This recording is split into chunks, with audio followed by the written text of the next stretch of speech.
I see. Thank you so much. The Adventurers Guild has been overwhelmed these days. No worries at all. We've always valued the strength of adventurers. Given the current situation, it's vital that we all work together. Since we're facing the same enemies, I'll send you the intel we've collected on the Abyss so far. Then we can take a look at how to coordinate our efforts.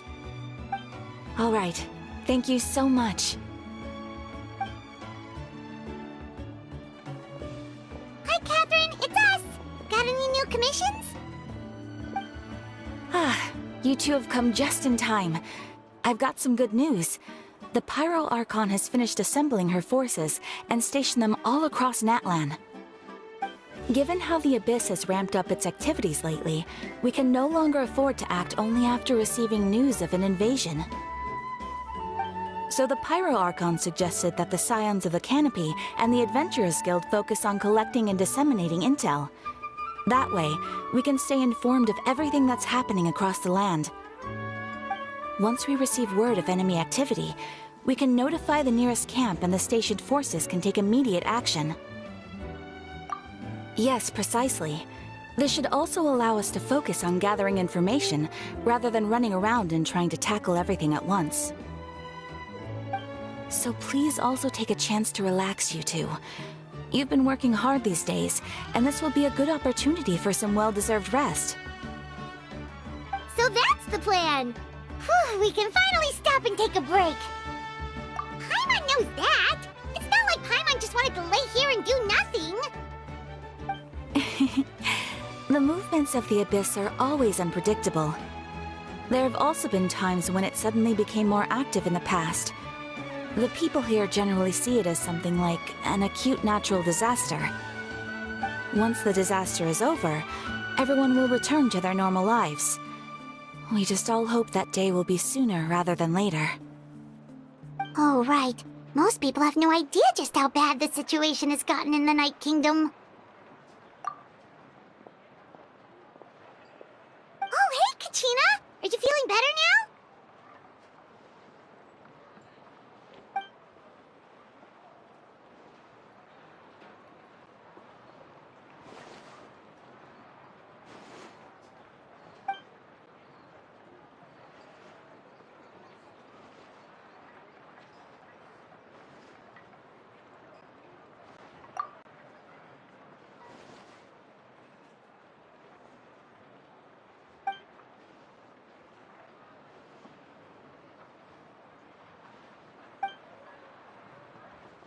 Wow! So we'll finally get to meet Shilonen, the legendary forger of ancient names!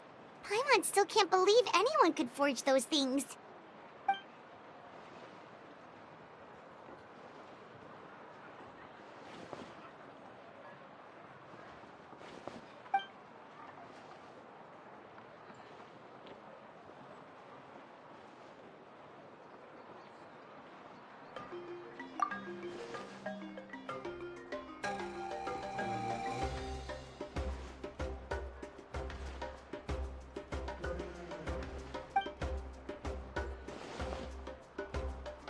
Hey, have some confidence in yourself, Kachina. After all, you're already a victor of the Night Warden Wars.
Ah, yes, so I've heard. So young, and yet you've already got quite the reputation. Wait, are you Outlanders? Yep, we're travelers who just arrived in Natland not too long ago. No, I mean, I was aware that you're travelers. It's just no one told me that you're Outlanders. No, the only thing she said is that a new hero had pledged herself to the plan, but we need to forge an ancient name to ensure she'd be able to return safe and sound. And she did mention that it would be quite difficult to forge an ancient name for them, but at the time, I thought she was just commenting on my skills. But I seem to understand where the true difficulty lies now. Oh, I wouldn't go that far. I'm used to it, really. I just need a moment to process things. The Pyro Archon's requests are always difficult to fulfill, and we used to argue a lot. Honestly, it's probably for the better that she didn't bring this up at the time. Anyway, I can't argue with her if she isn't here, and it'd be pointless to take my anger out on someone else. But, just because I understand her rationale doesn't make me any less upset. After all, she must have known that forging an ancient name for an Outlander is an impossible task. It's impossible? As you probably know, an ancient name is a symbol of a hero's spirit and glory, which grows even richer and heavier as generations of successors inherit it. We forge ancient names by engraving the heroic deeds of an individual who will become the first hero of that particular name.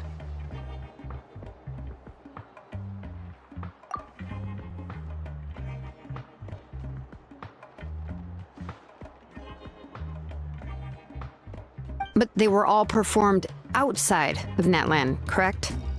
Yeah, that's right. Then those deeds haven't been recorded by the Night Kingdom. To take it one step further, even if you had performed heroic deeds in Natland, as an Outlander, your actions still wouldn't have been recorded by our lands. Only memories and experiences that have been acknowledged by the Wyab can be used as a basis for an ancient name. Even the greatest of craftsmen cannot create something out of thin air, you know. That's just how it is.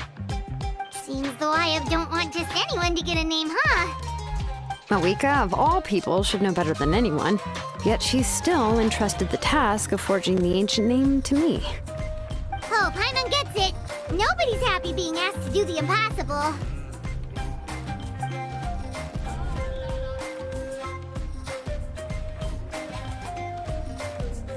Ugh, don't remind me. Let's just focus on how we can pull this off. How to achieve the impossible. You mean you're already willing to accept the task? Well, what else can I do? What's happened is already done, and it's not like I can outright defy the order of my Archon. If she gave me this order, then she believes the ancient name is an indispensable part of her plan, and that I'll be able to find a way to make it happen. In other words, the order is an affirmation of my abilities. Whoa, not only has she accepted the task, but now she's looking for silver linings?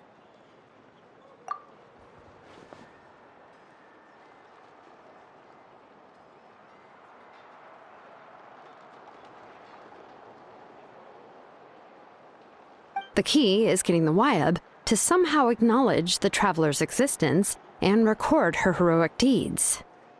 We heard the voice of a Wyab when we were in the Night Kingdom before. We even had a whole conversation with her. If we can talk to her again, maybe we can figure something out together. Well, every tribe has their own Wyab. How do we know if the one you met is indeed the best one for us to talk to? Plus, considering the unprecedented nature of this situation, I have a feeling that the acknowledgement of one Wyab alone would probably not be enough. I don't know. That requires a level of knowledge that I do not possess. We need to find a consultant who's an expert on all things Night Kingdom and Wyab. The first person who comes to mind is Seatlali at the Masters of the Nightwind, the one we call Granny Eats to Lee. Oh, we've heard that name before. We used her spirit speaker stone to find Kachina's ancient name. A person who can make something like that must be pretty impressive. Paimon's sure she'd be able to help.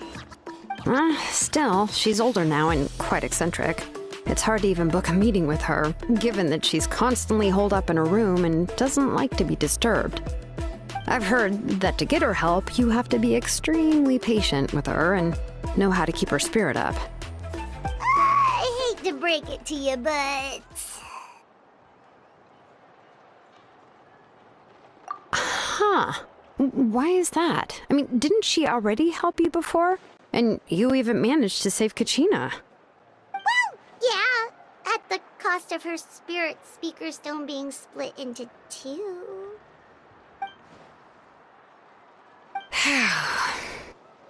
Great going, Moeka. We're already off to a rocky start here. In that case, I guess your only option is to try to emphasize that this is an important order from the Pyro Archon. Hopefully, Seatlali would still want to show respect to the Archon. I'll also write you a letter on your behalf. If you can find someone to deliver it and mention some good things about you, then that should help too.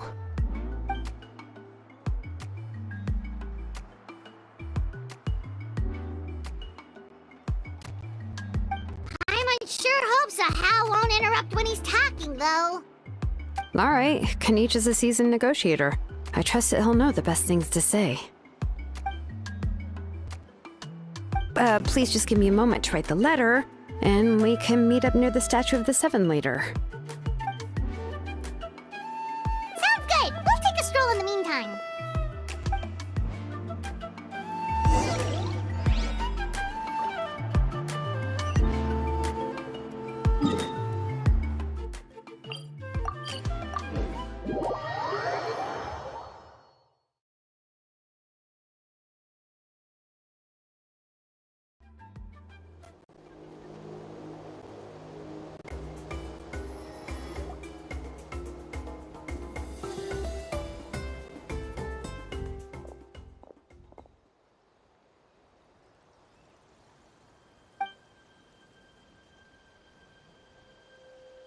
I'm sorry to put this on you, Kanich.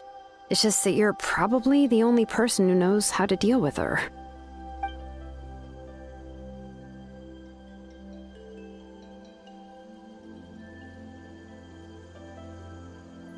Oh, wait, so Kachina and the Traveler also know about the plan?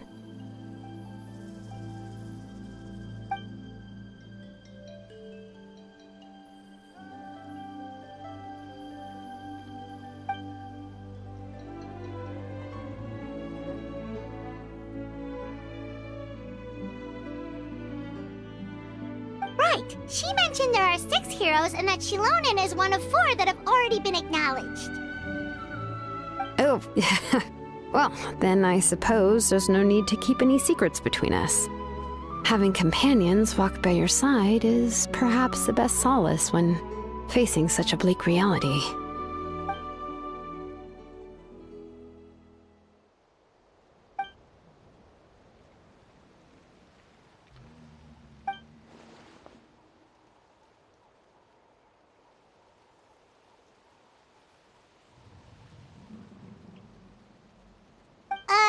Seatlali knows him too?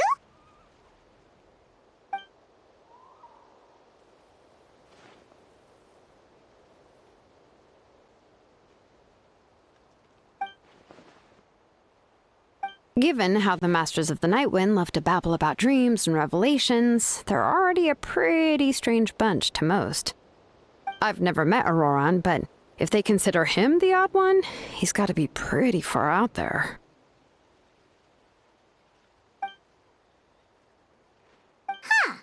Makes sense. But Paimon wonders how Seatlali could be the first one to notice Auroran's disappearance if she spends the whole day in her room.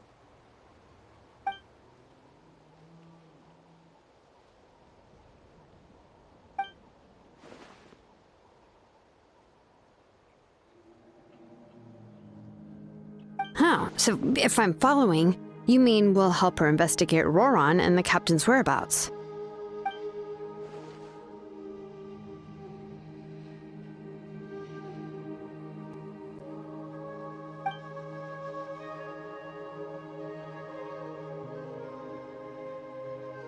Yeah! Plus, we kinda owe her one anyway to make up for breaking the spirit speakers down. This is a pretty well thought out plan. As expected of Molly Poke Nietzsche. Then, yeah, I'll leave my letter to you. Let's hope Seat Lolly can meet at the stadium in 2 days.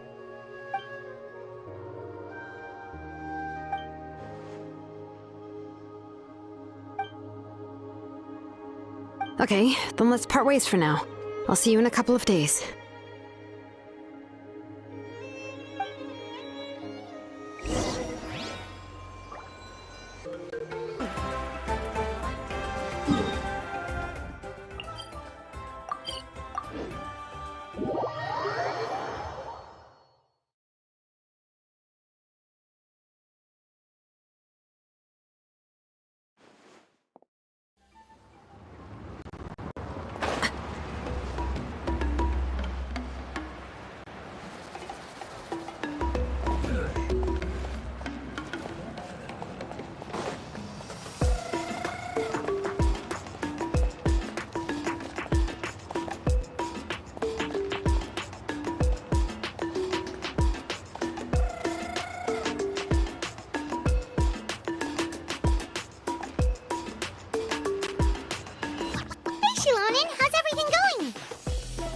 Hi, Traveler and Paimon.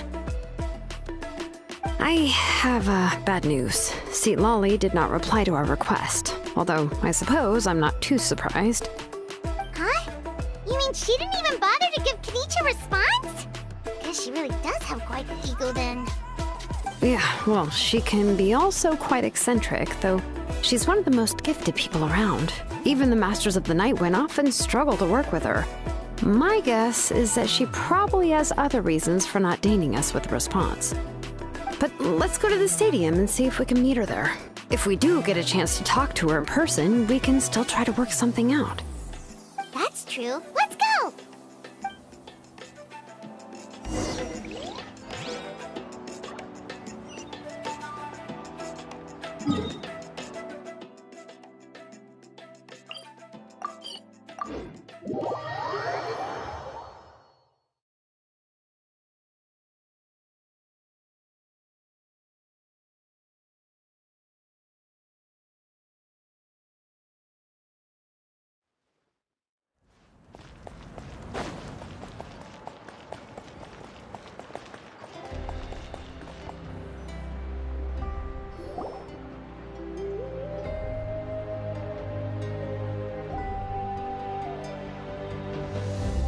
Doesn't see anybody.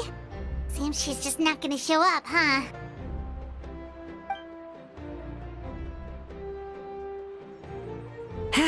Well, we tried to be as considerate as we could, but she's under no obligation to help.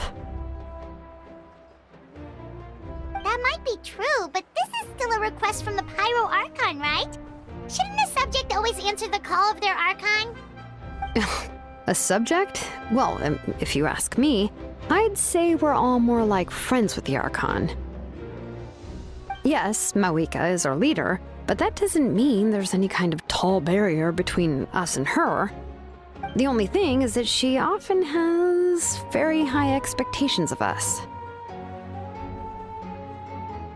Huh. So even though she's super powerful, it sounds like she's actually pretty down to earth and easy to get along with. Unlike that old hag Granny Eatstily, right? Does she think she can ignore us just because she's famous? You all talk about her like she's some kind of huge deal, but she didn't even bother to reply to our letter! Seriously, if she didn't want to come, she could at least let us know. If that's what aging does to you, Paimon never wants to get old. Oh, really? So, that's how you see me?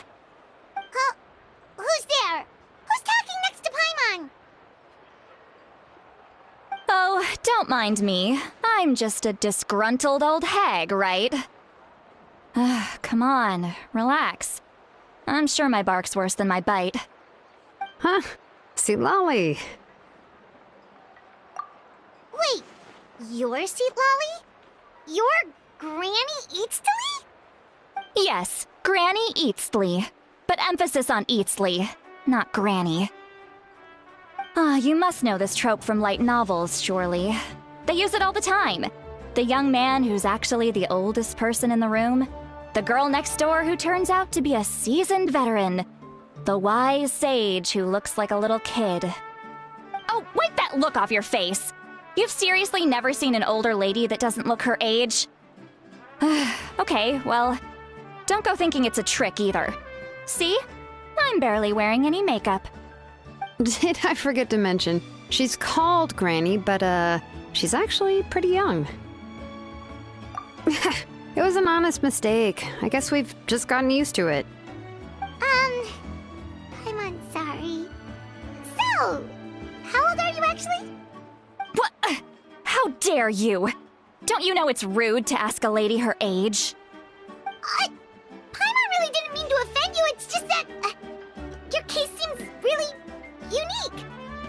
Oh, Paimon just wanted to apologize, but now she's putting more and more of her foot in her mouth. Really, Paimon just got a little mad since we thought, well, you were gonna leave us out to dry. It was my idea to invite you here, Seat Lolly. So if you're upset, you can just take it out on me. All right. I was only joking.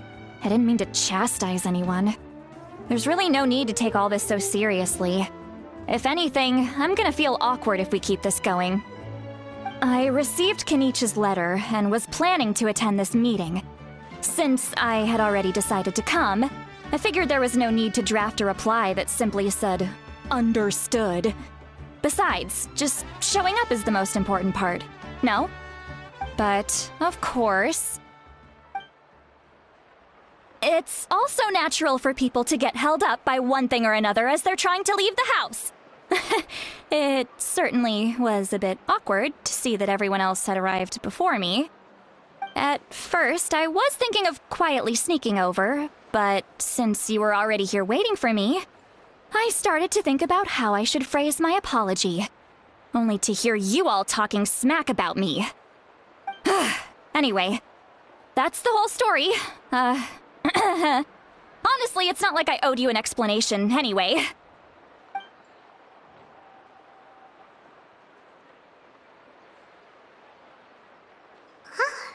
What's with that expression? Was she feeling embarrassed just now?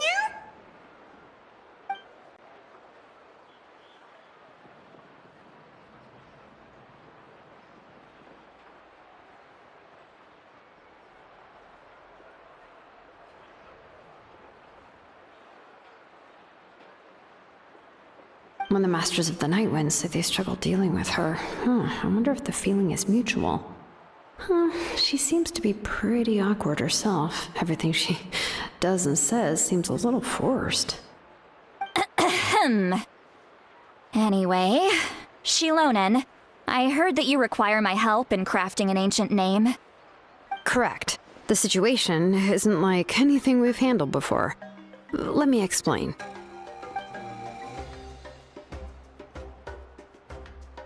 I see. So Mauika has asked you to forge an ancient name for an Outlander. Well, that would be a first.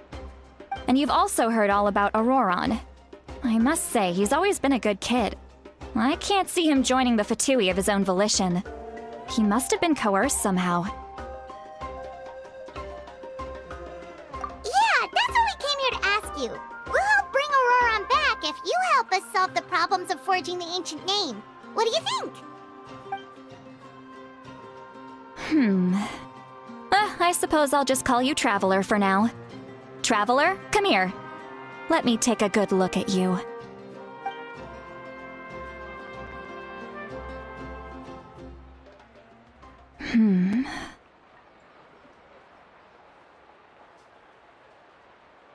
Wealth leads to unending conflicts between people. Yet you alone transcend the value of gold. Baleful thunder and wrathful waves bring terror to mortal hearts. Yet again and again, you've braved them to find new worlds. O weary yet free soul, even the most verdant leaf in the forest will pray for your happiness and safe passage. Those are all the things that I could see in you. You've experienced far more than even most mortals could dream of. You possess the heart of a sincere hero, along with the conviction to lift a torch above your head and walk headlong into the night. Huh? Don't move. There's something here. Huh? What thing? Don't scare Paimon. Is the traveler gonna be okay? Ah, shoo! That should do it. You've just returned from the Night Kingdom, so some fragments of souls were still stuck to your body. No need to worry. I've just cleared out the last of them. Isn't that kinda like having part of a ghost come back with you? It's nothing as serious as that. If left unattended, the most it could do is stir up some chaos in your mind, and generally worsen your mood. Well, in that case, better to get rid of them.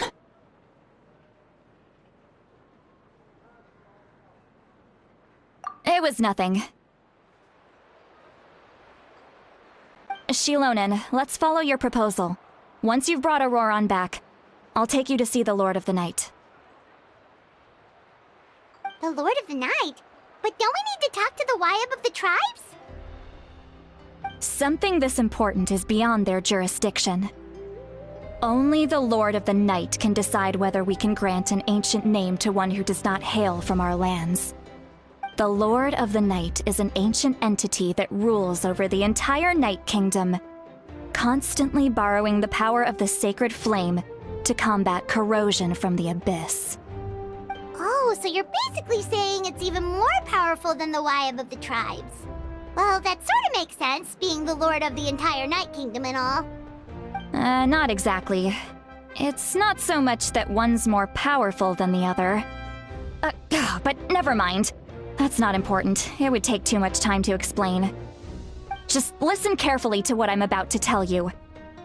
The Lord of the Night is currently in a deep slumber, and we can only communicate with its consciousness while in a trance. In other words, in a dream. But I will need to prepare a few more things if we are to hold a ceremony to achieve the state of the trance. I'll make a list. Can any of you get everything for me? I can go. It'll probably be a long list, so better leave it to someone who knows all the local vendors. Sounds good. Then we'll go with St. Lolly to track down Auroran. Phew, the Fatui are nothing to scoff at, so please, be careful during your investigation.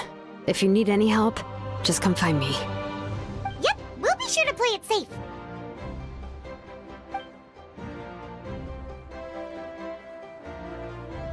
All right, now it's time for us to catch that brat and bring him back.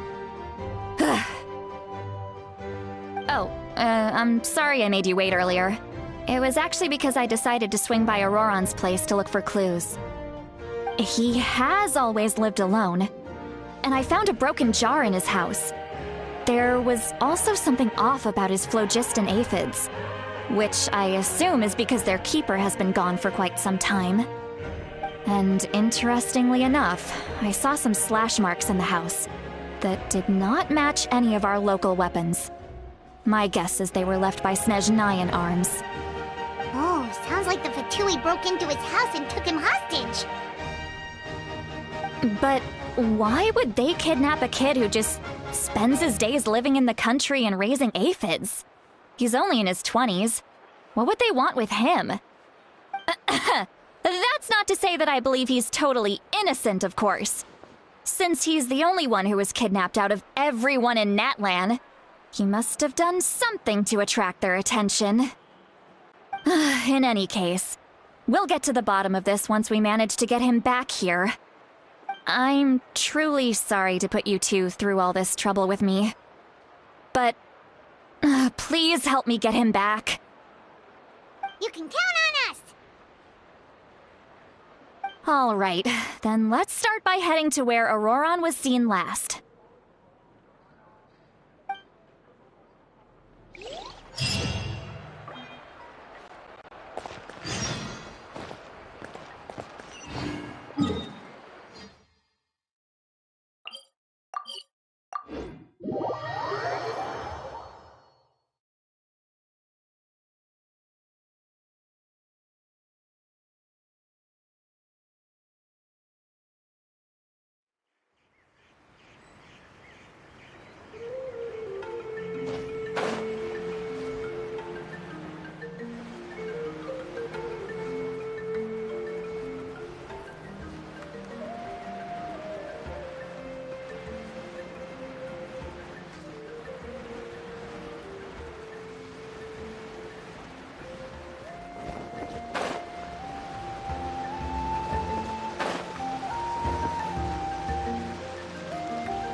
This is the spot. An eyewitness claimed to have seen Auroron speaking to some Fatui soldiers here. I don't know how much you're willing to believe me, but Auroron really is a good kid. I see no reason why he'd suddenly get involved with the Fatui. I'm convinced that what the witnesses saw was actually the Fatui coercing him, or perhaps trying to extract information. However, I doubt anyone would believe me, given there are no signs of a fight. Didn't Kanich say that she's a big name in that land? Feels kinda weird to see her so frustrated and helpless like this. Auroron? Well, he was left at the side of the road as an infant, and the people of the tribe took him in. You could say that everyone had a hand in raising him. He learned a lot from us, and once he reached adulthood, he built himself a house out in the countryside. He spends most of his days growing vegetables and raising aphids, living off of what he harvests from the garden. He's always been such a good kid. He would even get his friends to deliver whole bags of fresh produce to my place.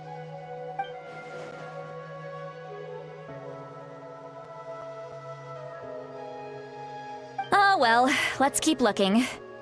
He can answer all of our questions once we find him. He's been raising phlogiston aphids for a long time, and since they were disturbed, they secreted a special type of phlogiston. We can use that substance to track his movements. Let's follow the phlogiston trail. Huh? What trail? Paimon doesn't see anything. Oh, right. I forgot your eyes don't naturally perceive such things. Here, give me your hand.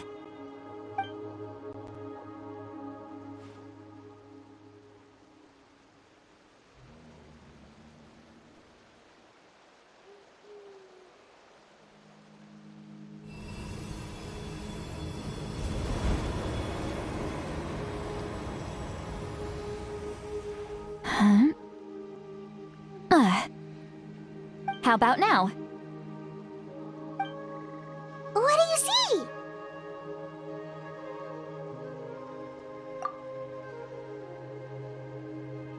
Whoa, Paimon can see it now too! That's right. I used a spell to temporarily transfer a portion of my senses to you. For a short while, you'll be able to see the phlogiston too. Wow, you can even share your senses with us? First time Paimon's heard anything like that. It requires a very rare spell that most people aren't adept at. But don't worry, it's a cinch for me. Between the two of you, it seems the Traveler's senses are a bit stronger than Paimon's. When I held your hand just now, I could sense that you've got a great affinity for phlogiston. You're extraordinarily gifted. Anyway, we'll need to use our vision now to track down Auroron.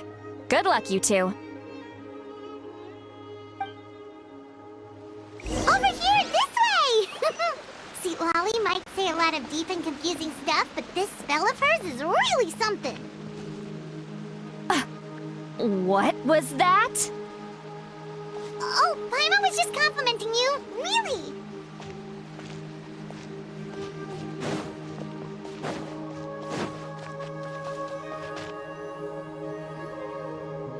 What does she mean by deep and confusing? As far as elderly shamans go, I'd say that I'm already pretty easy to talk to. Is there any other old hag who's as fluent in the language of the youth as me? But is my way of speaking still not trendy enough? I've already tried my best to match their speech patterns. But given the looks on their faces just now... Or perhaps I'm still not fashionable enough? But that can't be, right? Don't tell me they're still getting the impression that I'm super old-fashioned. Huh?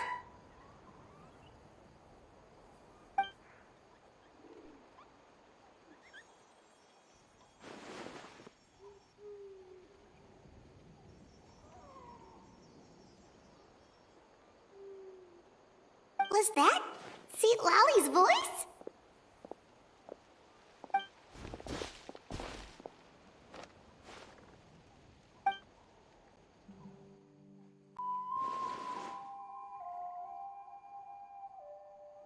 Now that I think about it, it's a good thing I found some helpers this time.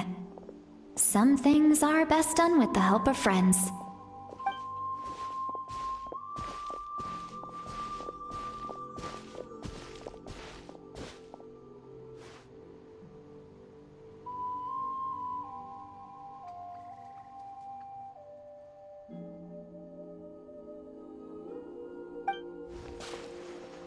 Oh?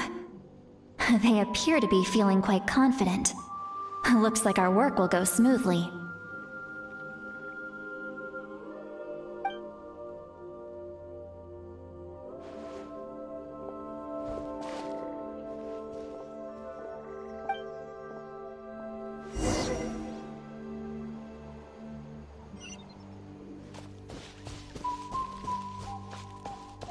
Hey, looks like there's a new camp over there. Yep. Judging by Paimon's experience as a guide, it definitely looks like people set up camp here. Wait. The phlogiston here is a bit odd. Let me see. Paimon sees a small shape here. Could it be some sort of symbol?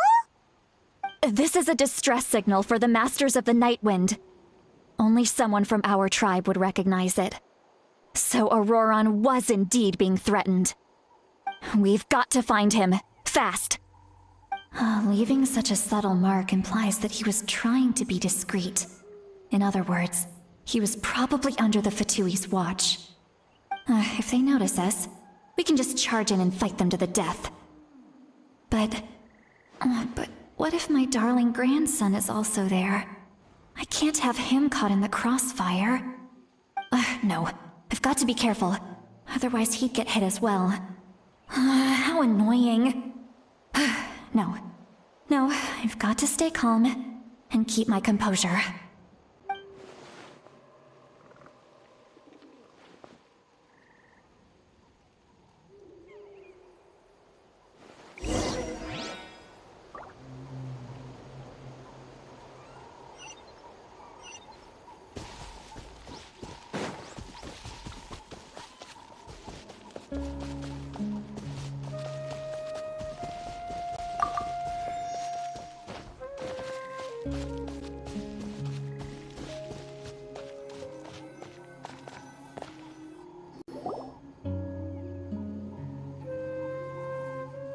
There are traces of people staying here too. Wait a second. The phlogiston around here is jumbled up. I can also smell a mix of elements in the air. Pyro, electro, and some other elements as well. Kanich told us that you were super amazing. No wonder you can sense so many more things than us.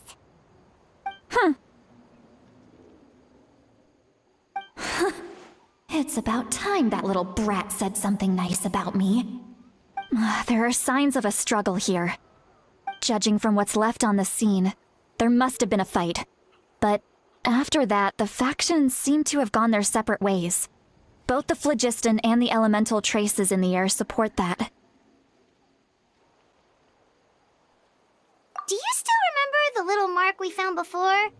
Paimon's thinking, what if Auroron wanted to leave another distress signal, but was caught by the Fatui?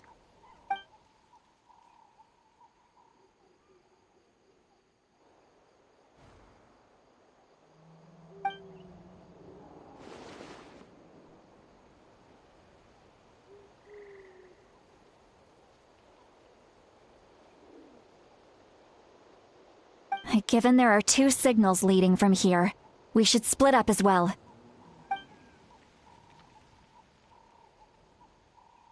I'll take this direction, and leave the other one to you. Let's meet up again later.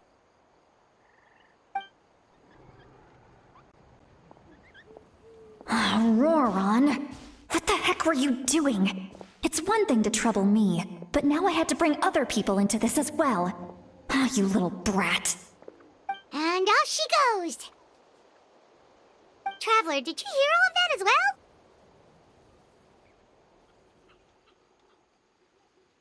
Once Seat Lolly left, that voice went away as well. Paimon even tried calling her name inside Paimon's head, but there was no response. So you were thinking the same thing. Paimon also thought that if we could hear what she was thinking, then she could probably also hear what we were thinking in our heads. She did say that she was quite adept at this spell, and it doesn't sound like she's had any trouble with it in the past. Huh, maybe we're a special case and can hear her thoughts as a side effect. If you think about it, she's really got a lively inner world. It paints quite a different picture from Paimon's first impression of her.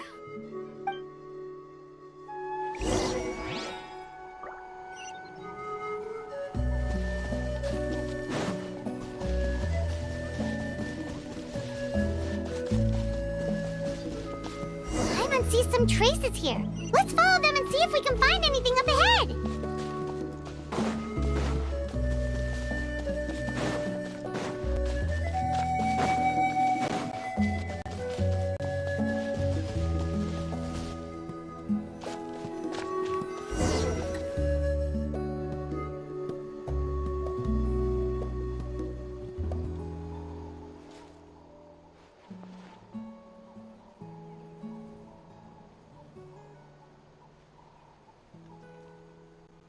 Did you find something? Huh. So we can't tell where Auroron might have gone from here. That's weird. The phlogiston trail suddenly stops. We can't make anything of these footprints either. But he can't have just evaporated into thin air, right? We know he wasn't alone. He had all those Fatui with him.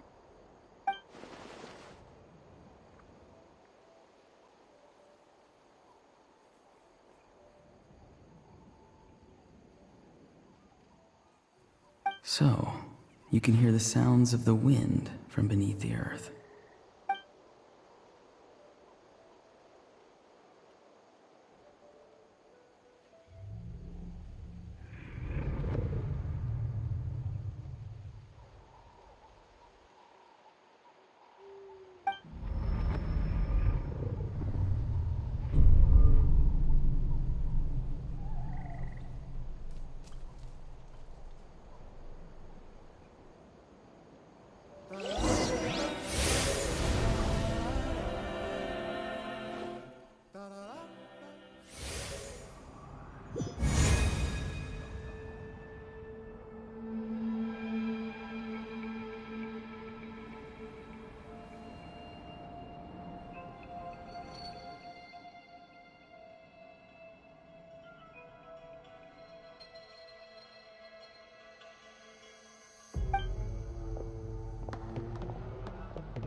I'm very sorry, but please do not move. I have no desire to hurt you. I apologize that our first meeting has to take place like this. It's just that you're much like one of those animals with ears that perk up as soon as it senses danger in their environment. And given your combat proficiency, I would not have been able to gain an advantage over you if you were anywhere else in the world. However, you're now in the Night Kingdom, a familiar domain to the Masters of the Night Wind. Hello, traveler. I'm Auroron, the one you've been searching for. Ah, the Fatui's custody. I see. So even Granny has told you that I was coerced by the Fatui. I'm afraid you've been brought here by a lie, like a false omen in the lingering smoke. My friend and I only left those traces to lure you here. Deceiving you was never our true intent, however.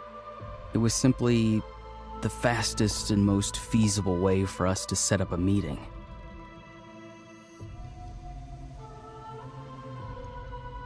Greetings, traveler from afar. Be careful with this traveler. Her soul is temporarily restrained by us, and it appears to have become more fragile in the process. It's taking all my concentration to hold on to her.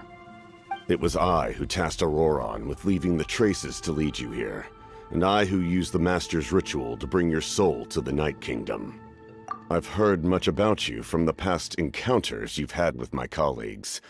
Given the present situation in Natlan, I would like to sincerely request a formal meeting with you, in person. I will use the opportunity to explain my goals and motivations to you, as well as why I mistrust Malwika, the Pyro Archon. I believe there is little reason for you to blindly follow her plan. If you would like to hear our intel, then find us to the east of the stadium. But remember, not a word of this to anyone. I would like to avoid any further conflict. You will see me again once you return to reality. No matter what I say, please, help me keep this a secret. This is all to avoid dragging Granny into this conflict.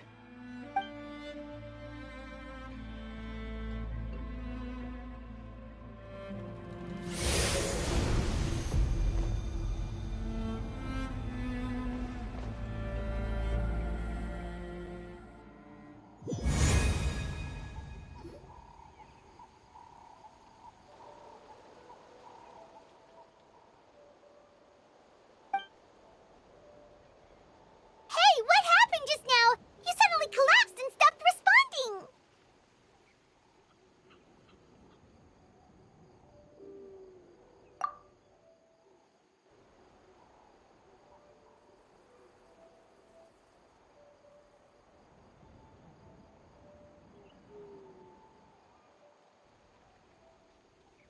Hey, why are you sitting on the ground? Are you okay? See, Lolly! She froze for a moment and then just collapsed to the ground. Could it have been those leftover remnants from the Night Kingdom? Do you have any itches or pain anywhere?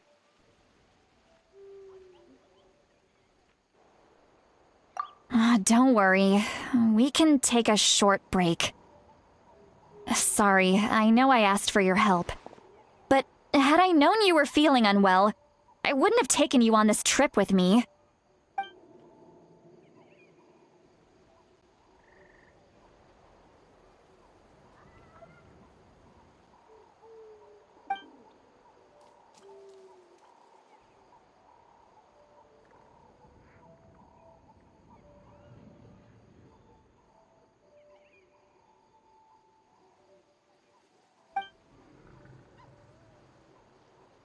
If you're feeling sick, you should just say so. See, Lolly should be able to, exorcise any ghosts or weird stuff that you picked up in the Night Kingdom. A seasoned traveler must know the importance of not pushing yourself beyond your limit. If you need anything from me, just say the word.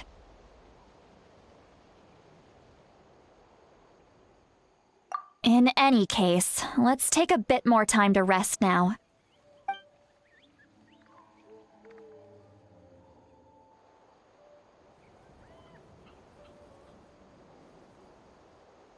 Need to be more careful next time.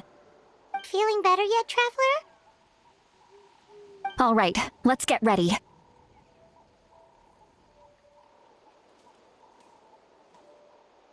I followed my phlogiston trail earlier to a stronghold guarded by soldiers. I have a feeling that Auroron is probably being held inside.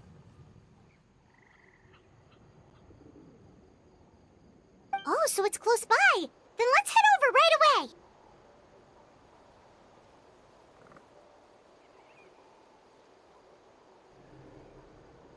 Well, I recruited you to be my helper, which means we're in this together. Like the wind and the clouds. We either move as one or not at all. But if you want to make it up to me, then just be sure to fight extra hard when the time comes.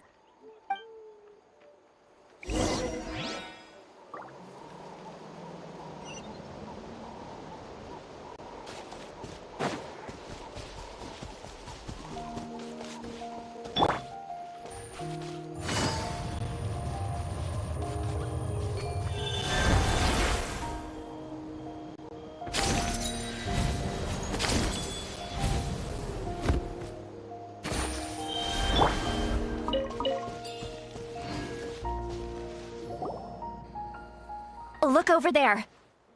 Huh? I don't think she sees someone in the middle of the camp. That's Auroron. So he really was taken by the Fatui.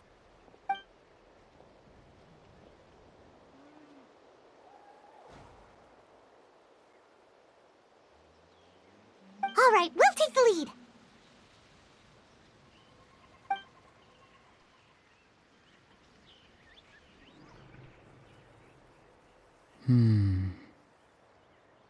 Hey, quit daydreaming. Don't you have work to do? I cannot see the sun. What? Without the sun, I cannot see the truth. You are currently blocking the light, so I must beseech you to move aside. Huh? Okay, Mr. Philosopher. That's enough mumbo-jumbo. Wow. I'm going to rip that guy's head right off.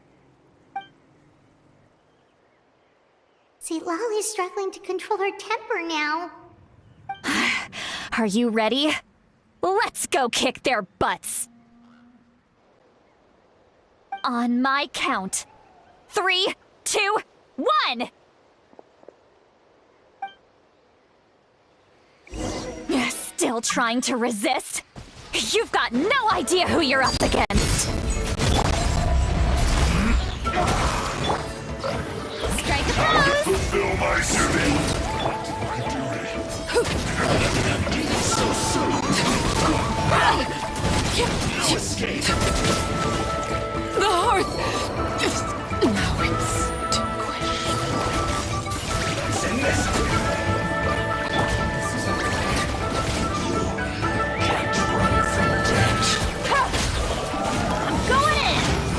light it up! can't run! Time to shine! I miscalculated. Ida! This one's well Take done. it easy. Feels clogged! Gotcha. The loneliness of death. Auroron! Granny! Paimon knows she's called Granny Eats to Lead, but it's still kind of weird hearing someone actually call her Granny. And greetings to you too, other Granny.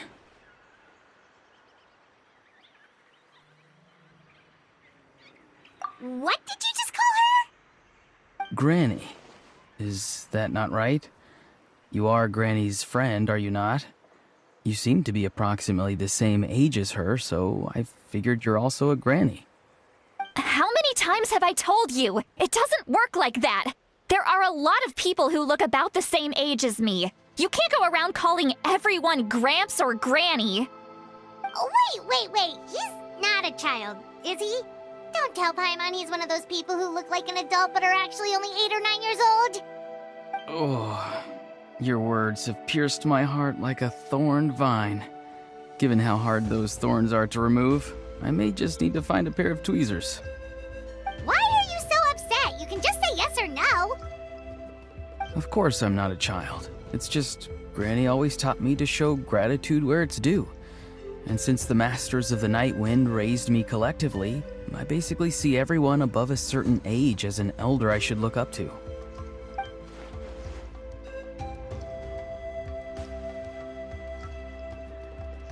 Exactly. But if you keep that up, then everyone's going to be your senior. And do you think saying all of this is gonna save you from a scolding, Auroron? Haven't I told you 100 times since you were a kid? Heed the 3 warnings. Be wary of beasts prowling around, scammers looking for their next victim, and strange people who appear out of nowhere.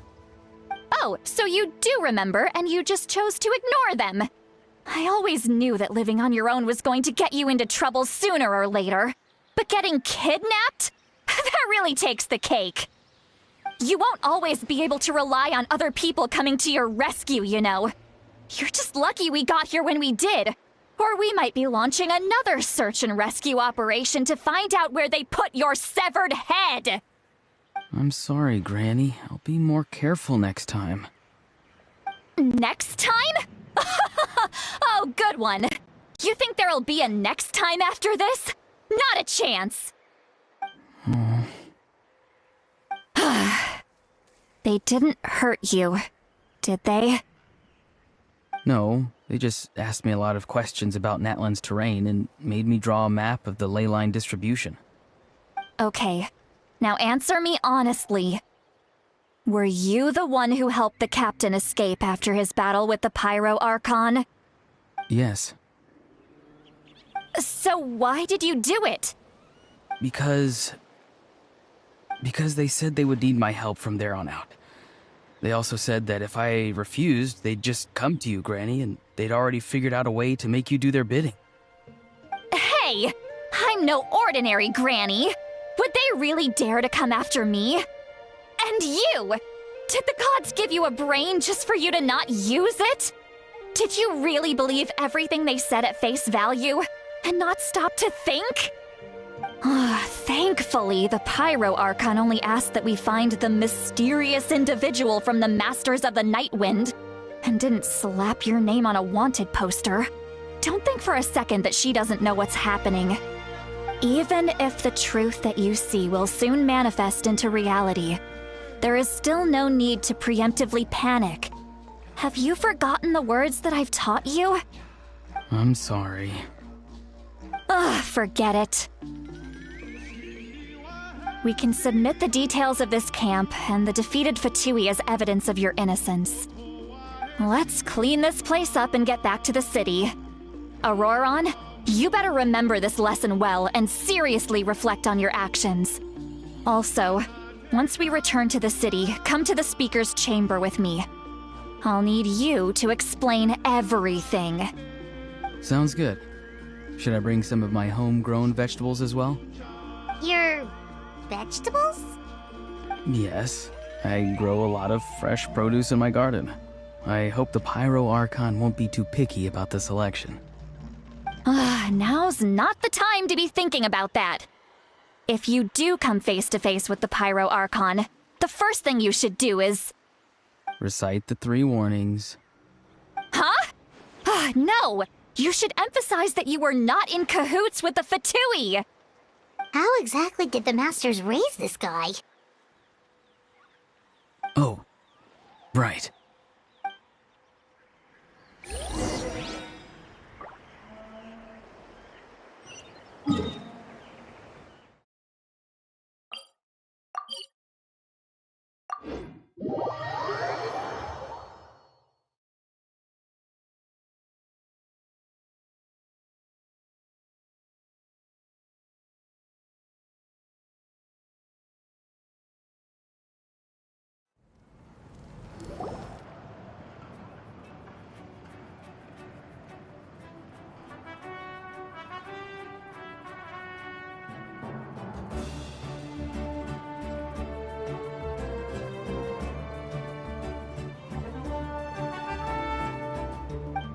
I see. So Auroron came to the captain's rescue because he promised to help him in exchange for Citlali's safety. That's right. I'm sorry. Now that you know Auroron was only trying to protect another member of his tribe, could I ask you to petition the Pyro Archon for her forgiveness? We'll give her a full report. We'll let you know once she's reached a decision. Will I need to stay here? Technically, yes. But if Miss Citlali is willing to serve as your guarantor, then we can release you from custody. Sure. I'd be happy to do that. I don't have any more time to waste here. I still have other things to do. Understood. Thank you very much. Mr. Auroron, please report back to the Speaker's chamber as soon as you've received notice of the Archon's decision. I understand. Thank you. And thank you too, Granny. Well, at least you won't need to hide your face anymore. Traveler, Paimon, thank you very much for your help. And don't worry, I haven't forgotten about my side of the deal. Once Auroron is settled, I'll go talk to Shilonen and get started on forging an ancient name for you. Oh, thank you! You scratch my back, I scratch yours. It's as good as done. You can just go twiddle your thumbs or something while you wait for the good news. Bye for now. Come with me, Auroron. We've got to find you a place to stay for the night. Goodbye, Other Granny.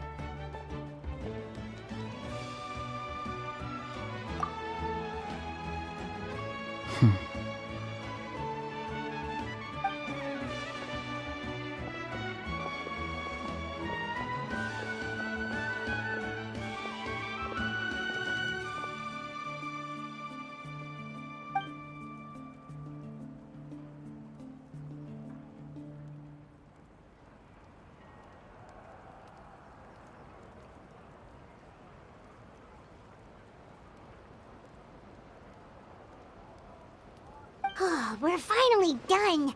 Alright, it's time to find some grub. Huh? What is it, Traveler?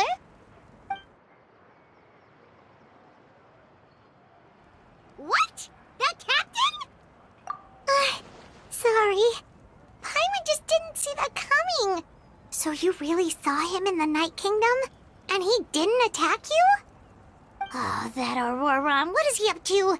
He sounded earnest enough just now. Paimon would have never guessed anything was happening. All that stuff about protecting Seat Lally and being forced to help the Fatui, when he's actually been a willing accomplice all along.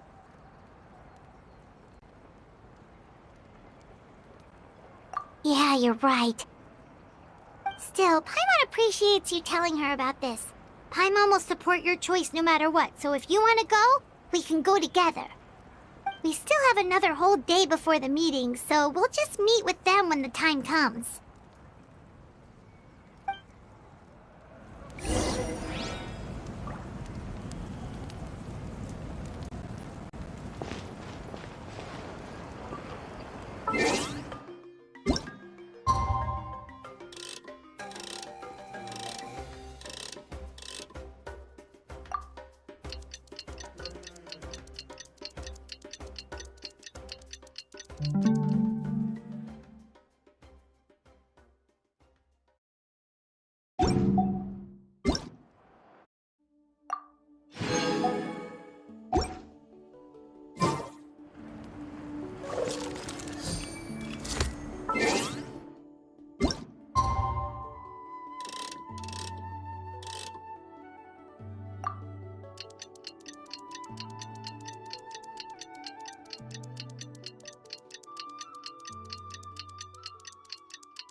Weird. Paimon doesn't see anyone. Oh, please don't let this be a trap.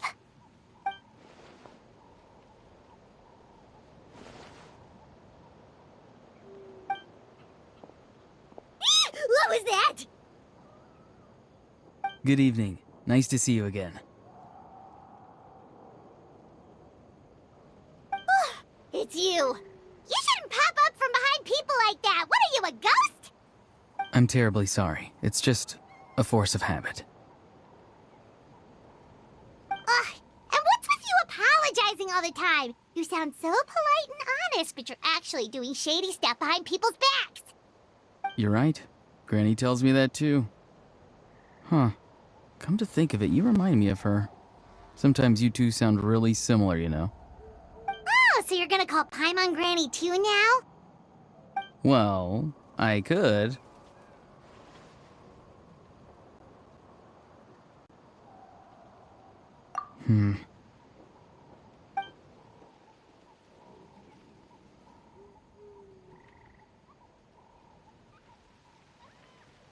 It's all clear. Over to you. Excellent. The fact that you showed up proves that I was right about your character. Yet, there's been a lot of talk about you. Child told me that you're passionate about the unknown and willing to take risks. Rather than facing you as an enemy, I would much prefer to bring you to my side. If we allow the current state of things to continue, we will inevitably clash, and that's a scenario that I'd very much like to avoid.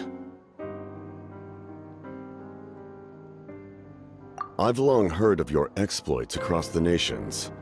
Though you have crossed swords with my colleagues many times, I know that you are by no means an unreasonable person. And once you've learned the truth that the Pyro Archon Malwika would never willingly share with you, you may just find it in your heart to consider my proposal. I assume you've already been informed of the Pyro Archon's plan. In order to defeat the Abyss and save Natlan, she still needs 2 more heroes to appear. Wait, how did you know that? Never mind. Guess that's not important now. I've long kept a close eye on her plan. To be frank, it's an exceedingly risky plan. Will the heroes really appear? And even if they come to her, will their power be enough to drive the Abyss back? If any part of the plan goes awry, all of Natlan, even all of Teyvat, will pay for her mistakes. Now, you may have been led to believe that this is the only plan available to her. But what if I told you she's had another emergency plan all along, the details of which she has chosen to keep hidden from you? An emergency plan? Yes. A way to keep Natlan intact, even if her original plan fails. But given the painful cost of its execution, she has chosen to keep it as a mere backup plan.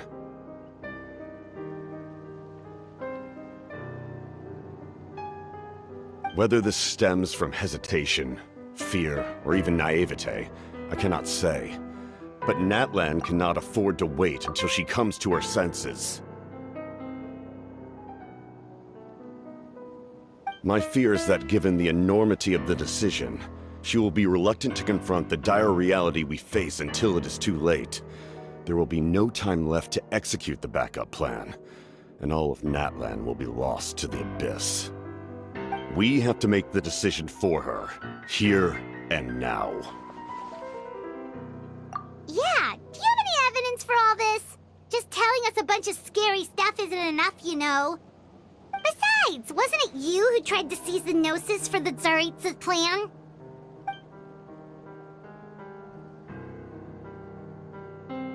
I knew you to be clever enough to see. That's right. I did not seek the Gnosis for the Tsaritsa. Since I was defeated in battle, I must put to rest my thoughts about the Gnosis. But even so, my desire to save Natlan remains unchanged. And now, I have found a new way to solve the crisis. We can implement it immediately if we reach an agreement.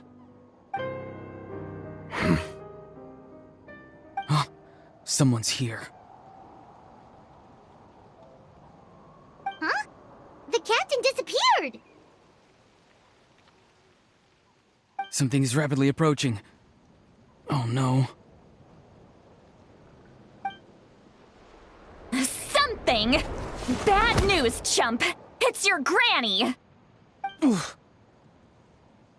See, Lolly? When did you get here? I knew something was amiss after we were separated. Hidden ceremonial tools, an unconscious traveler. I must say, I'm very curious about what you're up to. How dare you go behind our backs like this, Auroron? Colluding with the Fatui? Really? Oh, here we go again. Cat got your tongue, huh? You really think you can avoid a scolding just by staying quiet? I'm not trying to avoid anything. Oh, and now you're talking back. Well, go on then. Explain yourself. What the heck are you up to? I'm sorry, Granny. I feel so guilty. You! That's That's it! Where are my tools? I swear if I don't teach you a lesson right here and now, I'll... Wait, Lolly! Please, calm down. We, still learned a lot of info, didn't we? Like the fact that the captain isn't trying to seize the Gnosis anymore. So, maybe just save the scolding for later, okay? Listen well, Auroron. You're only getting out of this now because of the Traveler's plea. This isn't over. You hear me? You're right, Traveler. Let's go. We can discuss this more back in the city. You two keep an eye on Auroron for me, okay?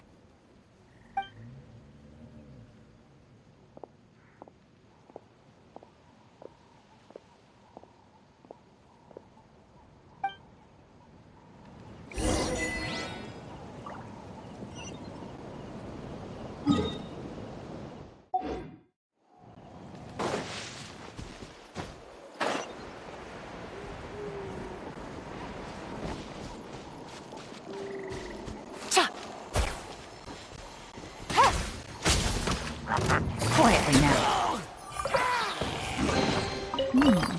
Easy money.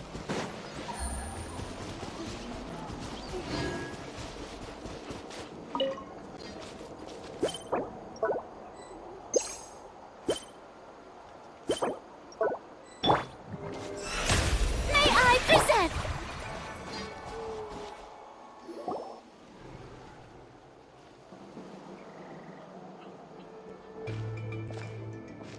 In all my years, I've never had a child cause me so much grief.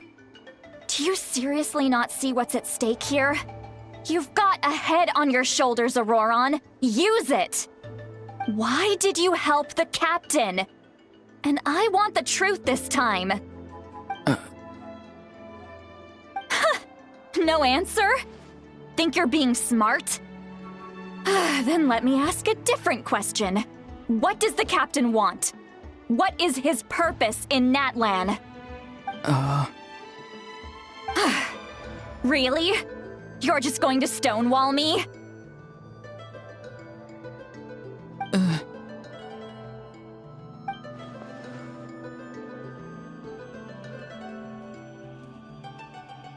Just use your brain for a second. What do you possibly stand to gain by helping the captain? Only endless trouble awaits you and everyone in the tribe. You've always been a good kid. Why would you throw that all away now? If you're worried about something, just talk to me. Granny would much rather we had a conversation instead of constantly clashing like this. Why is he staring at us all of a sudden? I'm sorry that you have to hear all this. You're very kind. Most people would have fled by now. Not everyone can handle Granny's scolding.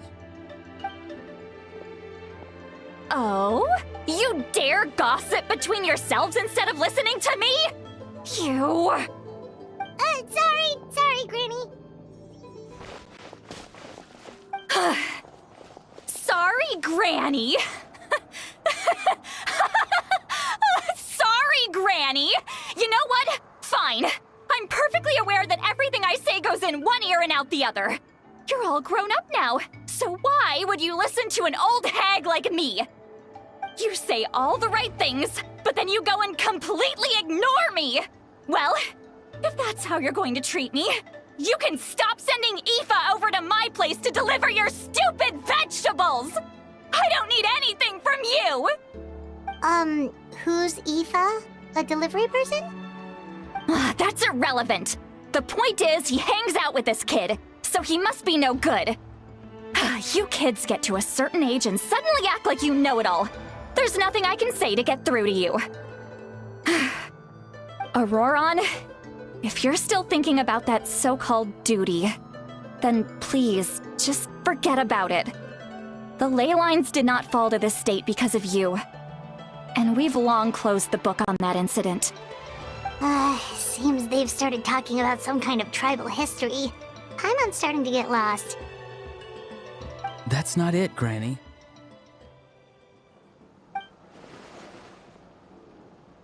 I know you tend to get down on yourself when you're upset, but I can tell I really hurt you this time. All I can say is I'm sorry. His voice. Auroron! Where have you gone? It sounds like he's somewhere super far away, but isn't he right here in front of us? I'm really sorry. It's up to all of us to do everything we can to save Natlan. So I've got to go. Get back here this instant! Auroron! What is this? Powder from plant spores? Is that the trick he used? What just happened? How was he able to suddenly get so far away like that?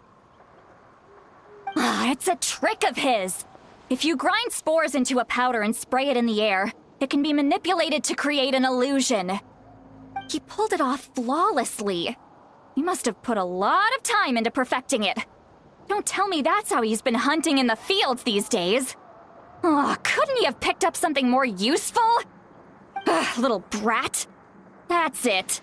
The next time we meet, I'm definitely going to break his legs. Whoa, that's a little extreme. But still, why does he feel like he needs to run from us? If his goal is also to protect Natlan, then can't we work together?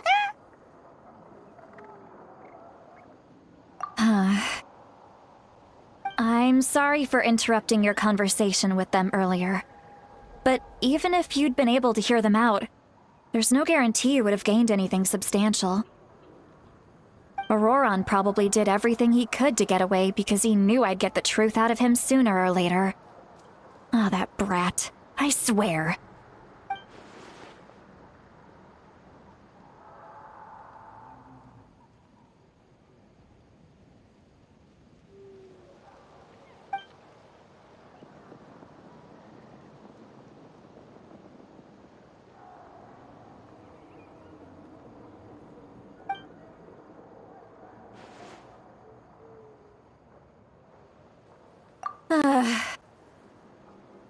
We've got quite a long walk back to the city.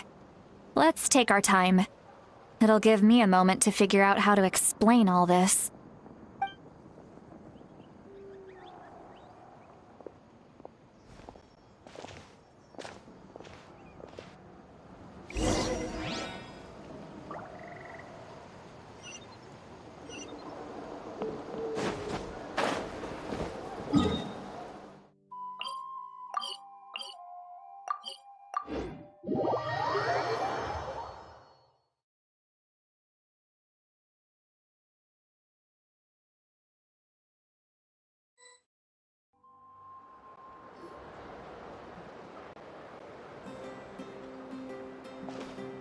Do you two have some time?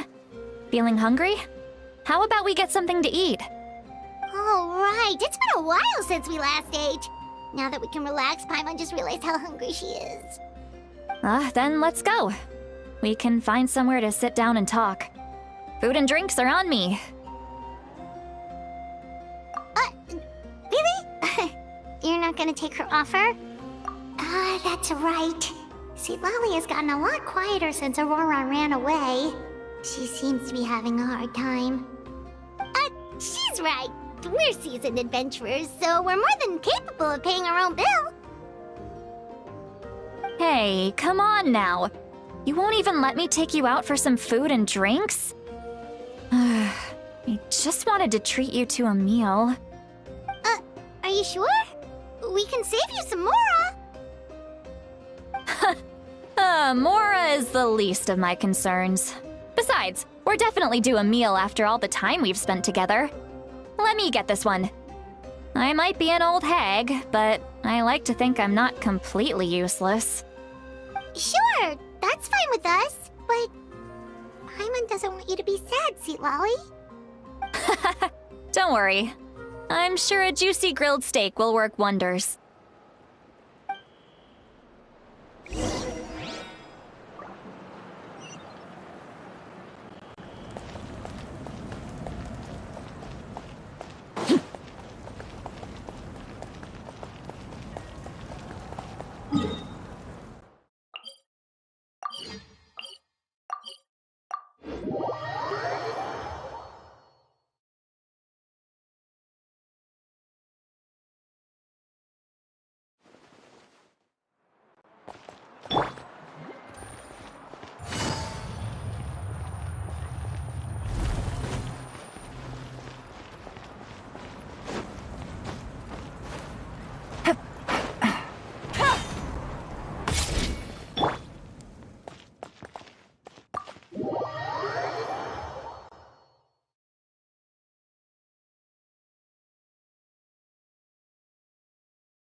Do you see two people standing by the door? They look like spitting images of each other. Are they twins?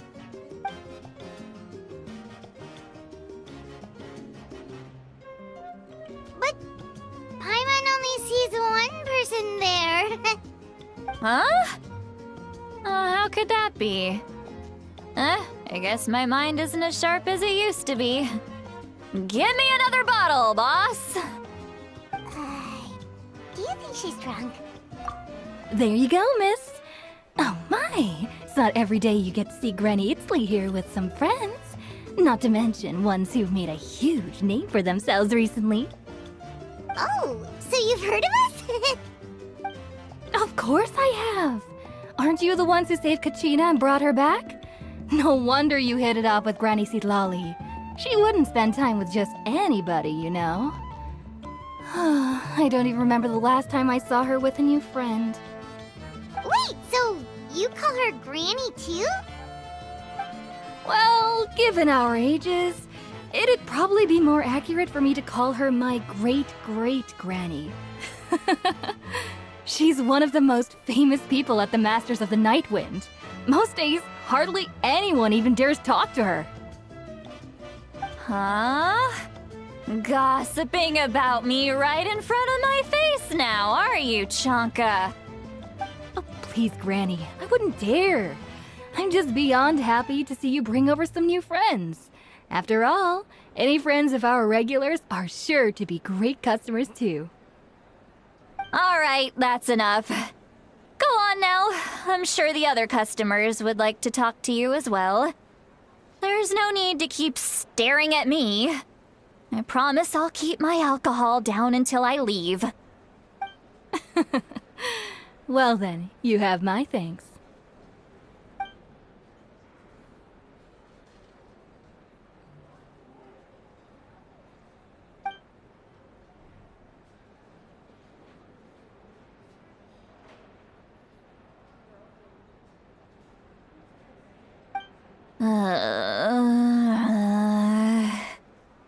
Sitlali?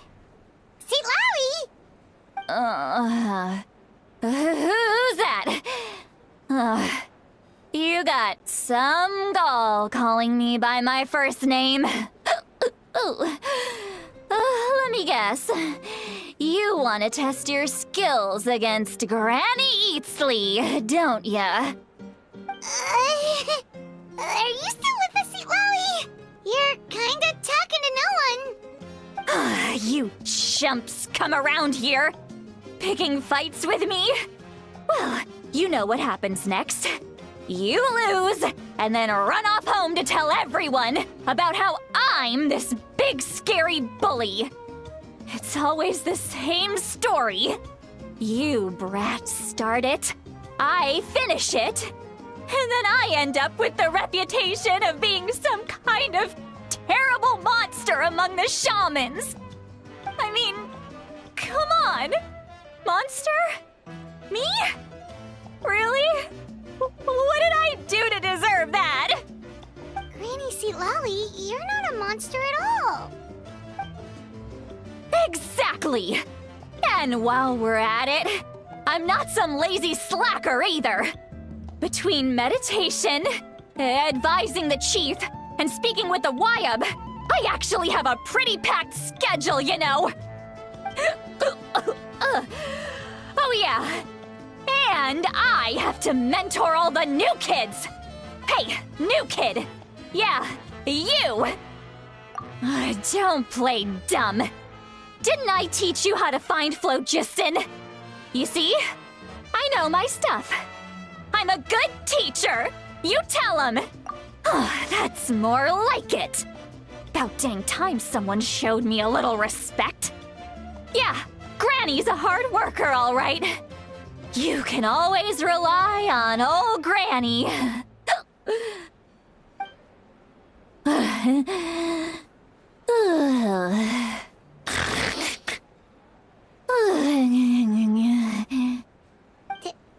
Did she just fall asleep with her eyes open? Oh, jeez. Behind this pitch-black curtain, a chapter of hatred reveals itself. Behind the smoke, The lingering smoke. Ah, she's meditating again. She does this whenever she's had a few too many drinks. Her mind's actually racing at this point. It's quite the opposite of sleep. Is this another specialty of the Masters of the Nightwind? No, I'd say it's an ability that's unique to Citlali herself. While she can easily pick up everyone else's skills and tricks, few have been able to master hers. Warning, warning. Red, the color of danger, has now arisen within that pair of eyes. Huh?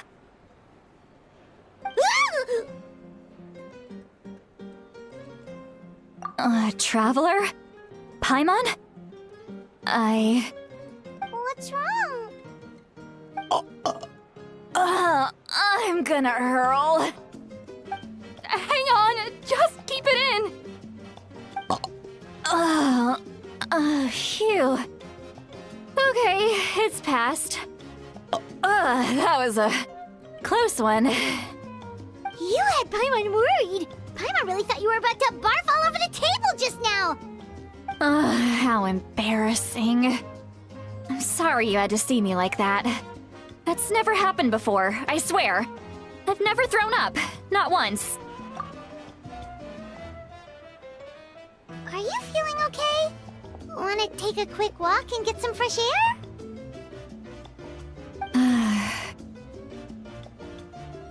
There's so much that I want to say, but I can't.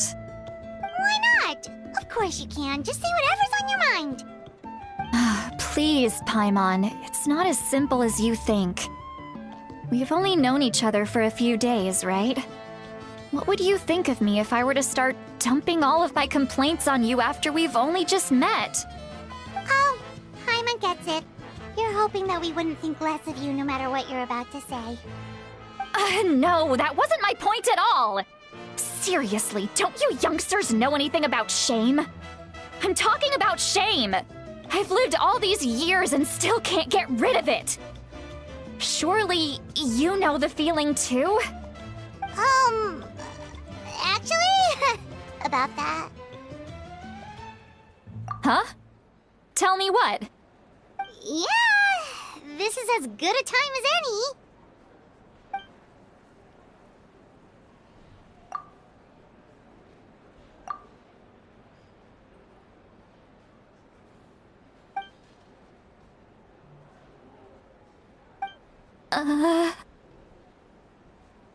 So, you heard my... It's okay, Citlali. You had every right to complain about those things. I can't take it anymore! Why do these things happen to me? Hearing me mumble under my breath is one thing, but hearing what I mumble in my own head? That's too much! It's just like when you're rolling on the floor in your pajamas, but you forget to lock the door, and someone bursts in to deliver cabbages and sees the whole thing! So that, happens to you a lot. It happens to people in general, okay? Doesn't matter if you're 200 years old or 1,000 years old. Everyone rolls around in their pajamas sometimes. I was just picking something generic. Take a walk with me. I have things to share with you. Looks like she's completely given up. Like those criminals who just confess everything and accept their fate.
Well, great view, right?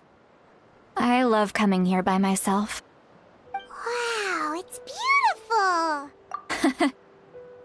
You're making me want to cry.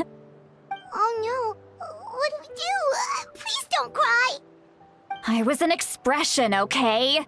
A figure of speech. I'm just... embarrassed. Here you are thanking me. Even after you helped me all this time. Let's just have a casual conversation. It's easiest that way. Really? You don't seem like the kind of person who keeps things casual. Well, I guess I used to be more of a stickler for the rules.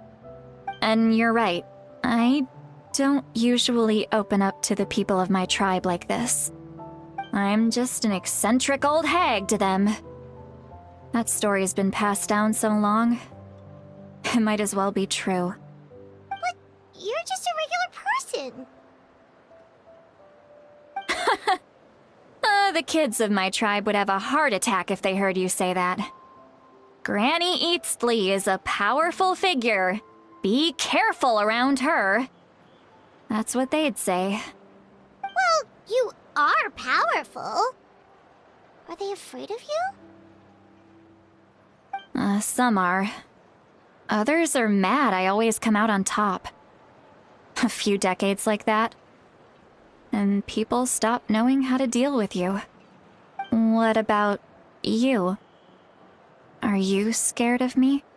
We don't find you scary at all. That's because you're not from my tribe. You don't know how many delusions of grandeur I've destroyed just by existing. I make people realize that no matter how hard they work, they'll never become a living legend like me. Oh, not to brag or anything. Maybe it's hard to believe. Just pretend I never said anything. We believe you. Shilonen has full faith in your abilities, and Auroran didn't seem scared of you. He thinks of you as his granny, right? Yes, but Auroran's a special case. Mawika already told you about her plan. And you've given so much help to Auroran and me. You deserve to learn the full truth. Auroran's not like other people. As I mentioned, he was abandoned as a child. The reason being, his soul is incomplete. The Masters of the Nightwind view this as a bad omen, capable of bringing about illness and misfortune. No one knows who his parents were. He was just left on a rock in the wilderness. It's a miracle he wasn't devoured by some wild beast. The Masters of the Nightwind believe they can see human souls, and in Auroran's incomplete soul, they saw a possibility for Natlan. A possibility to turn Auroran into a vessel for lost souls. The ceremony would allow lost souls to gather within him.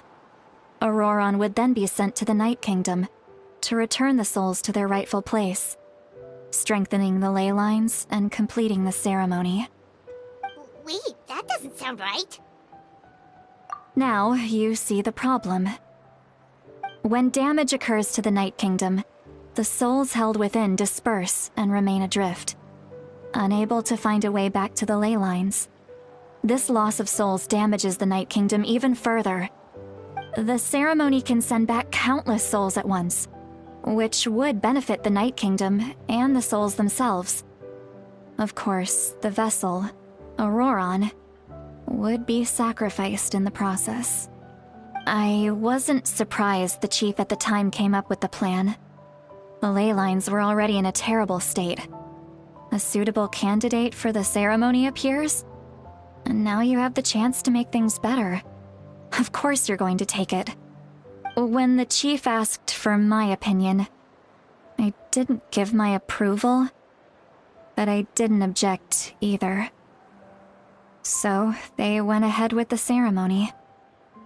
It failed, and Auroran escaped with his life. Pathetic, isn't it?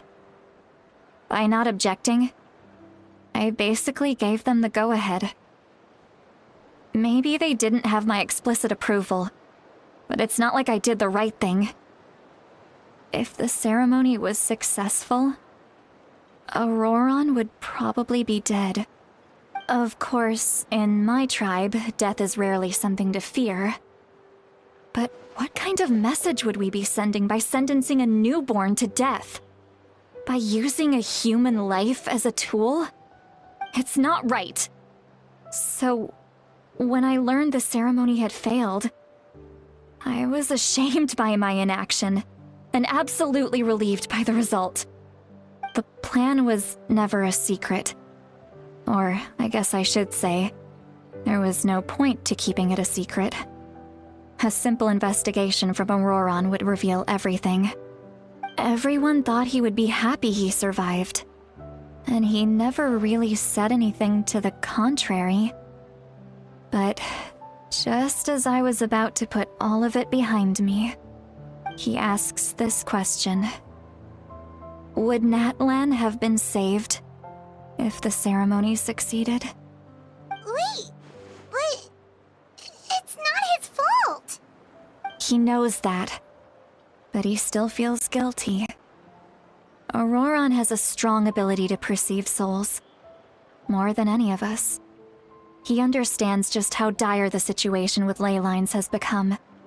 Maybe he chose to work with the Fatui because he still thinks he owes a debt to Natlan. I can only imagine what they told him. Traveler, didn't the captain say he found a way to solve the crisis? Maybe that's what brought Auroron into this. Anyway, we can't just let things go on like this. We have to convince him to come back. You don't look so good, Seatlolly. Maybe you should head back and get some sleep. Probably drank too much. It's okay. The fresh air is doing me good. Okay. Forget that. I need to go home. I hit it a little too hard. You've helped me so much already. How do I even begin to thank you? Hey, we're friends, aren't we? Besides, you already said you owe us a favor, so you don't need to worry about us. Good point. Well, I'll go home and get some sleep. We can figure out our next move in the morning.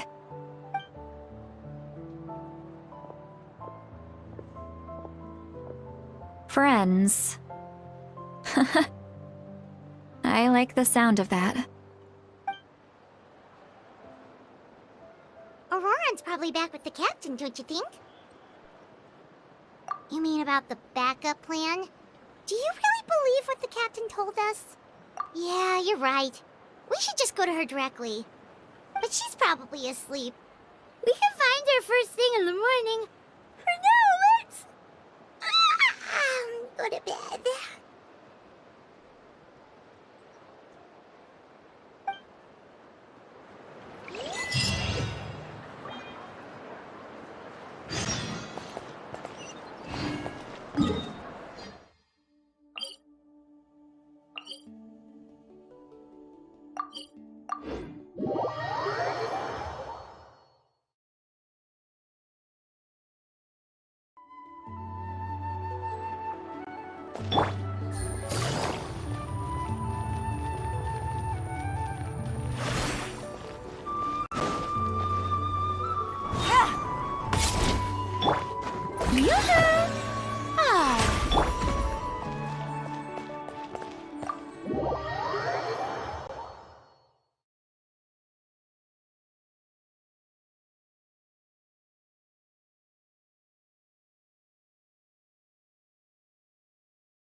Outside. I would still have me sleep.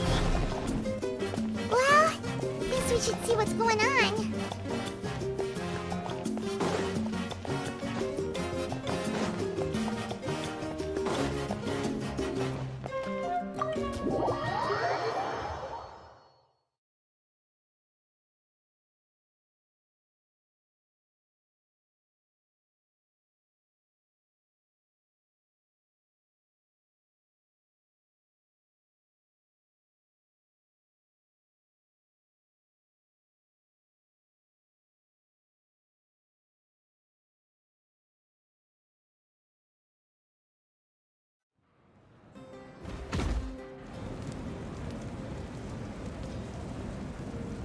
you're already here. I was just about to come get you. Wow, you're up early. That's impressive, especially after all the drinking last night. Let's not bring up last night. I'm embarrassed about the whole thing. Anyway, I was also woken up by the commotion. Looks like all the warriors from the stadium are on the move.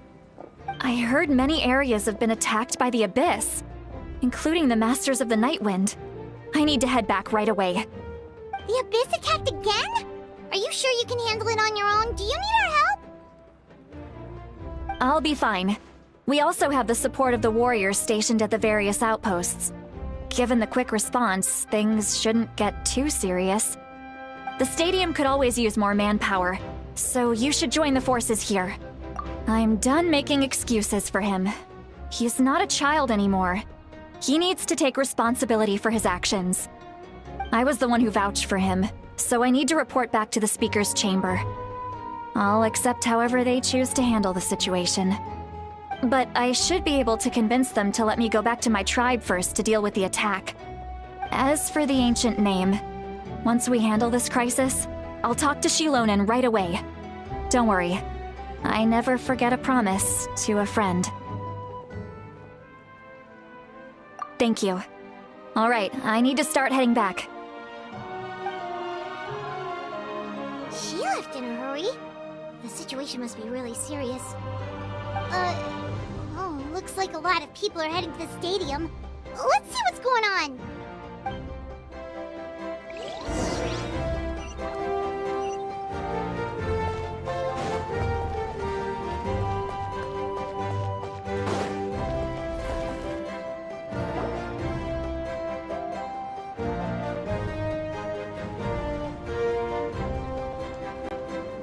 Traveler, over here!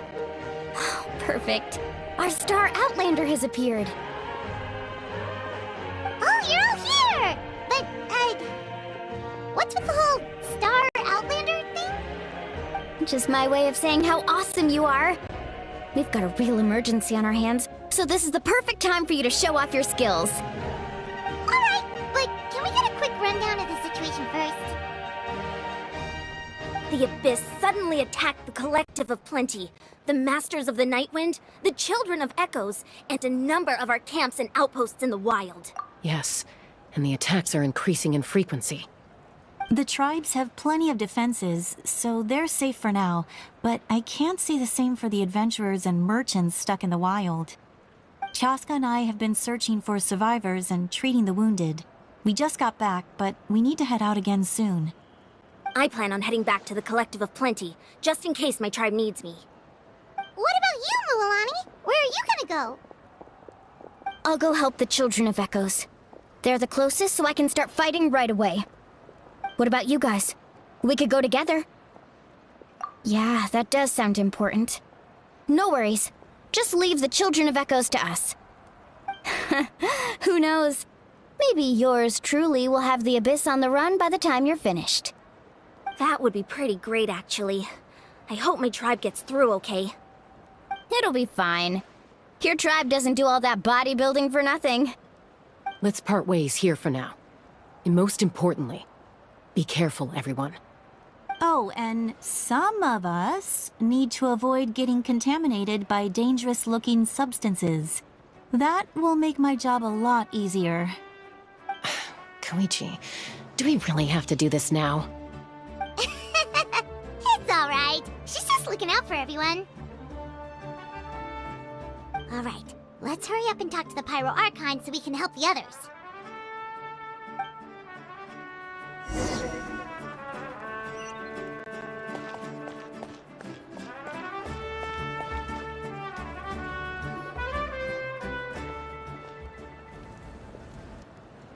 Oh, it's you two. As you can see, things are not looking good right now. People across Natlin are in danger. Look, I'm very interested in your recent adventures, but this is not a good time. So we'll have to keep our conversation short. That's alright, we're also in a hurry. We're gonna go help the Children of Echoes after this. What?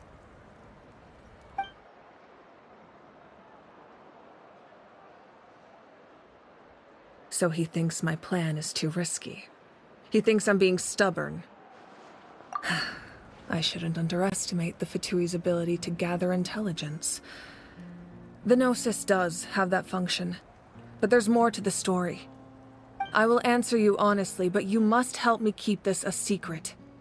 I can use the power of the Gnosis to save Natlan, but it comes at a heavy price.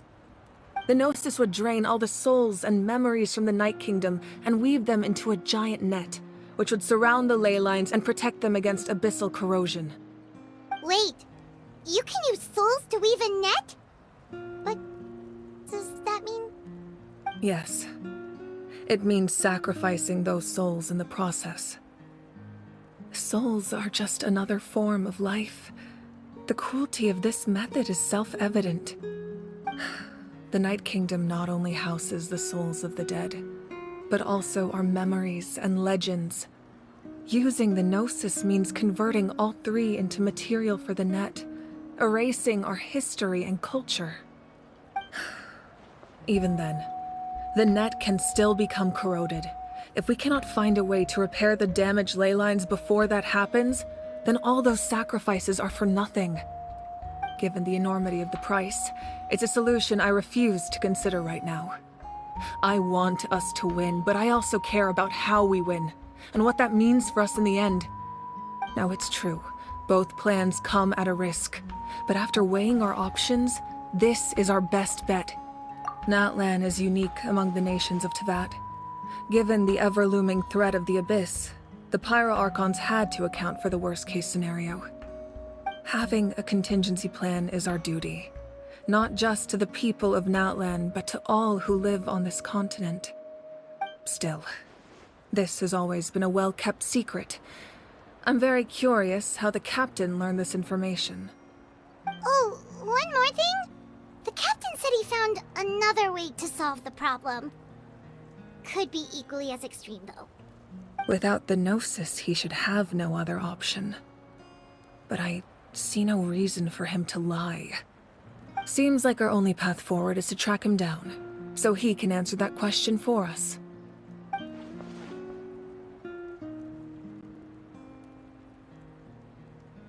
Judging by your expression, you must have doubted me, even if just for a second. Not even a little! We would never...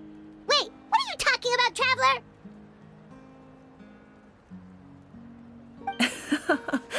Just as expected. I appreciate your sincerity. Maybe it was out of caution, anxiety, or simple curiosity, but know this. No matter what, our goal remains the same. We both want to save the people of this land. So now that you have your answer, do you still doubt me? You scared Paimon. You've really got a lot of guts, Traveler. That's a good thing. Oh, and feel free to call me Mawika. It's what all my friends call me, and I like it that way. As for the captain, the intelligence officers we assigned to the Fatui should be back soon. We'll get our answer then. That's great! Sounds like we just have to wait a little longer. Not just yet. Even though the Abyss is attacking several locations at once, I'm confident the warriors stationed in those areas can handle it. Don't worry. I just need to finish coordinating our available manpower, then I'll take a small team to handle the difficult locations. Wait, you're going to fight in person? Didn't you give up your power? That's true. I'm far less powerful than a god in my current state. But don't forget, I was an experienced and powerful warrior before I ever became the Pyro Archon. No matter how you look at it, my duty is on the front lines. I just think there's strength in numbers. If the people feel emboldened, that's just a bonus. Anyway, even if we respond to these threats in time, it's not a permanent solution in the long run. I've considered moving my people to other nations, but given their close connection to the Night Kingdom, a forced evacuation would have devastating consequences. I've told the chiefs of each tribe to strengthen their defenses and advise people against leaving their settlements. Now, I just need to find the right time to disclose the true nature of the crisis to the people of Natlan. Paimon's a little worried about how people will react. Yes, but that won't be the only response. In any case, that's for me to worry about. I'll let you know when we have more information on the captain. Alright, we should head out. Maybe we can join up with Milani. She can't be too far ahead. No need to worry about me.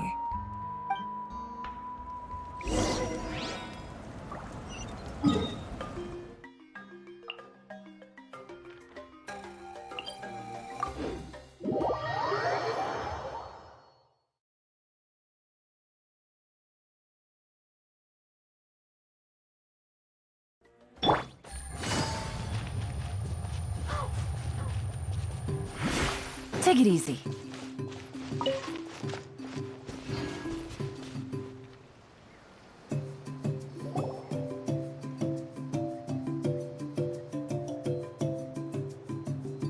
Quick, over here! To safety!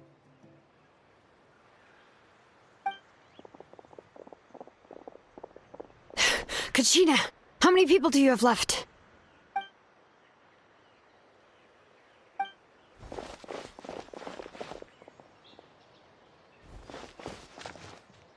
What's the situation? There's a trapped caravan that needs our help. We need to rescue them as soon as possible. We'll go together.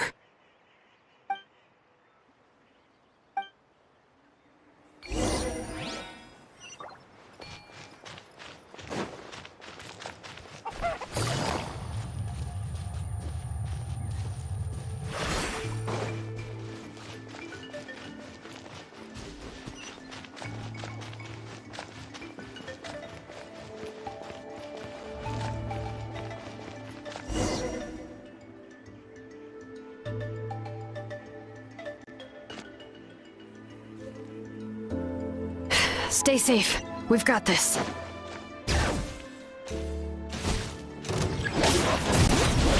Let the mountain's veins boil! Stay! Drilling down!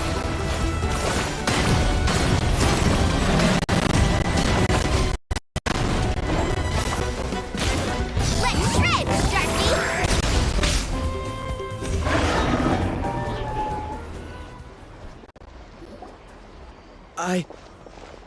I really thought I was done for. I can't thank you enough. Don't worry about it. We're just glad you're okay. Let's see. Your goods look fine too. Guess the Abyss isn't after Mora. That should be the last abyssal pylon near the Children of Echoes. By the way, where's Lolly? I thought she would come with you. The Masters of the Nightwind also got attacked, so she went back to help her tribe. She said we can deal with the ancient name later. That makes sense. The attacks are more urgent. Alright, this isn't a good place to talk. Let's head back to the tribe.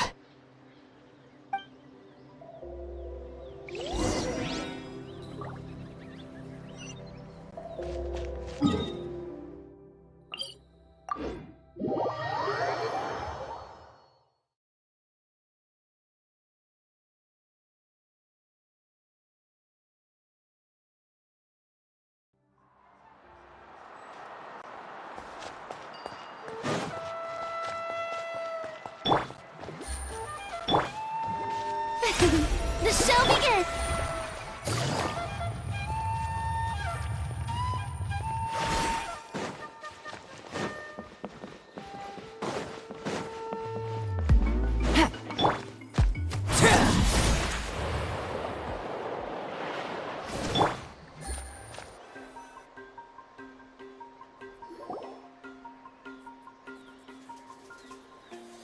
Looks like a few people were hurt after all. Oh, I should have got here sooner. The Abyss threw a lot at us at once. I rushed out as soon as I heard the alarm, and there were already so many monsters. Before long, Kachina brought over a whole group of warriors, and just like that, we destroyed several pylons as a team.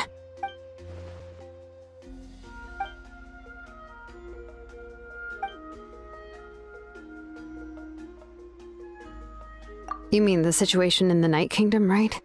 Yeah, I feel the same way. We've managed to keep it a secret all this time, but more and more people are realizing something's wrong. It's impossible not to feel anxious when things are getting worse by the second, and all we can do is wait. That just means we need to buy the Pyro Archon more time. Keep pushing, everyone. Every battle is worth something. You really are an eternal optimist, Mualani. You always find a way to cheer people up. Why, thank you. I guess it's one of my better qualities.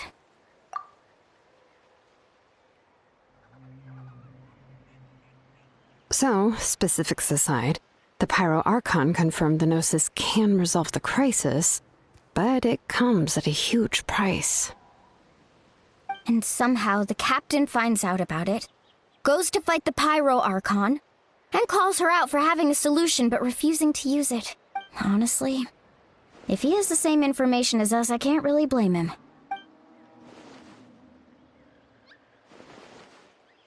We talked to Moika before we left the stadium. According to her, the cost of the captain's plan is too high. And, well, it makes sense. If that was truly the better choice, she would have picked it. Yeah, I trust the Pyro Archon. When I was upset about Kachina's disappearance, she was really sincere and patient with me. Plus, she burned down all those precious mementos for Kachina. She's already proven how much she values even a single person's life. When it comes to Natlan's survival, there's no way she would hold back. I agree. Maybe the captain weighed the costs and came to his own conclusion, but I'm sure we have different priorities. Life is important, but so are history and memory.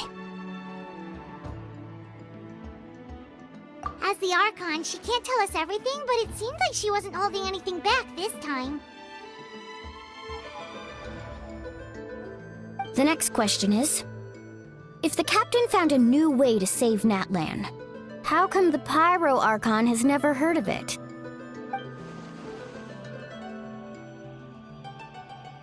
This is all super confusing. We still don't have enough information. Once we figure out what the Fatui are doing, we'll have our answer. Let's head back then. Moika said her intelligence officers should return soon. With how many Fatui there are, someone's bound to give something away.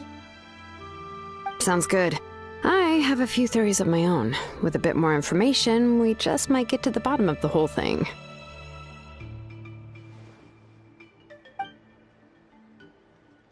I was just about to ask. Count me in.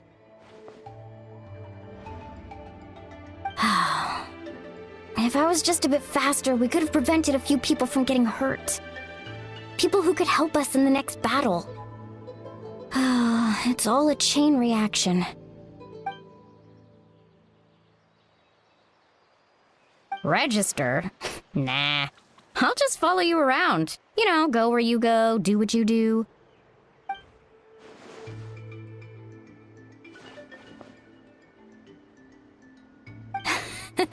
You got it. I just don't want to make the trip back. It's so far. All right. See you all later. Let's get together and celebrate once this is over. Oh, you betcha!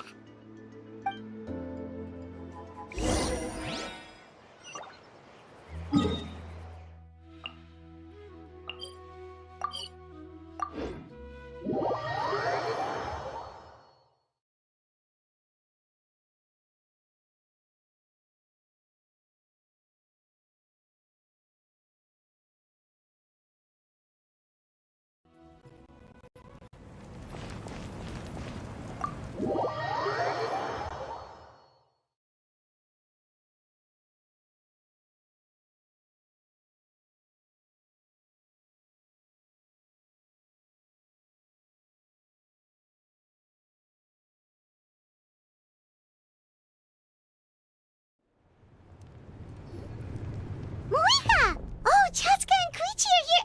Wait, are you okay, Koichi? I'm fine. No need to worry. They ran into the Fatui while out on a mission and decided to follow them. The Fatui? calm down and let me explain. Here's what happened.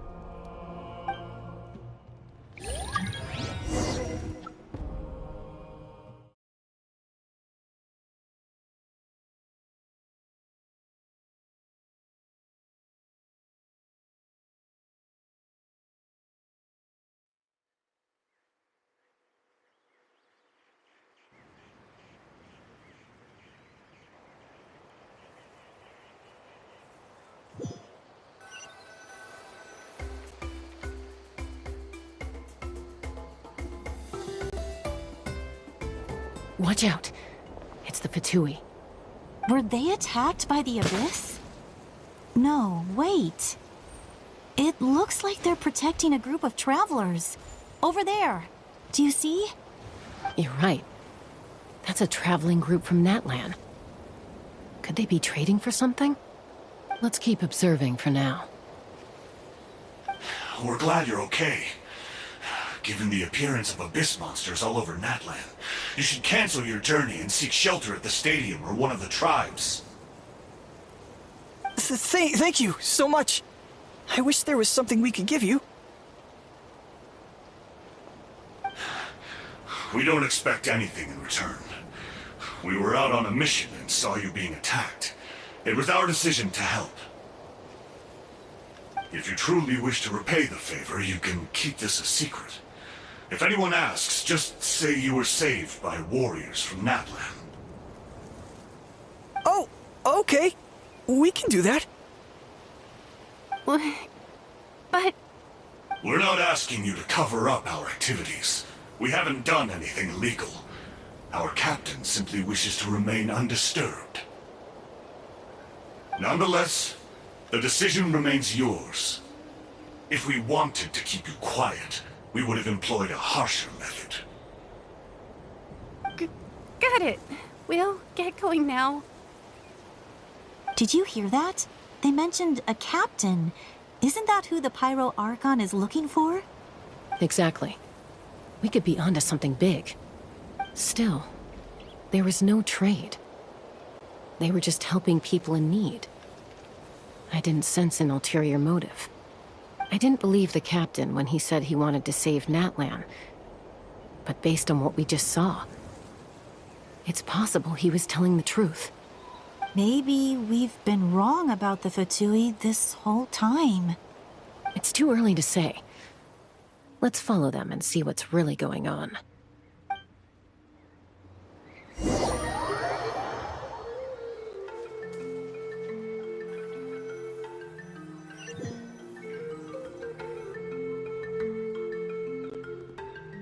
So this is where they were headed.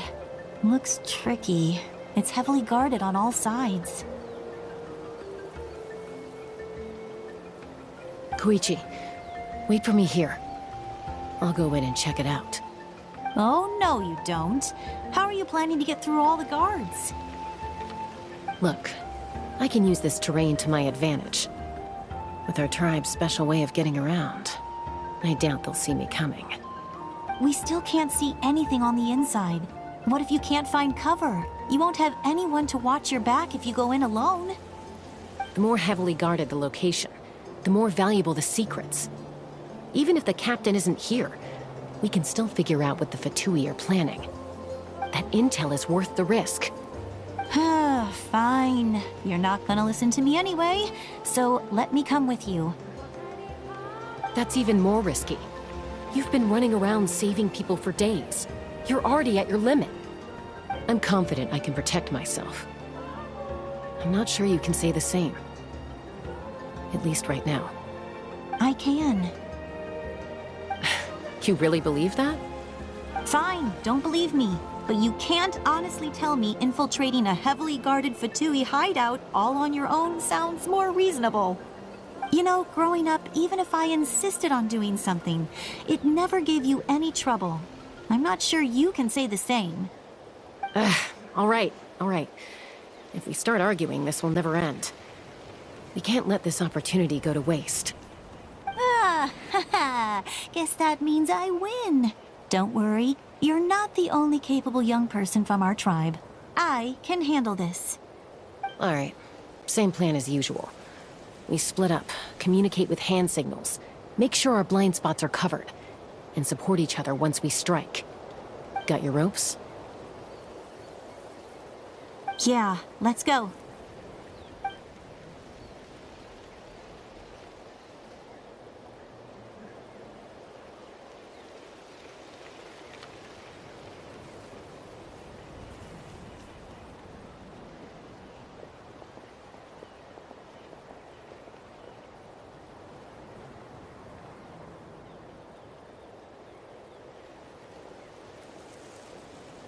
The Fatui have eyes all over this place.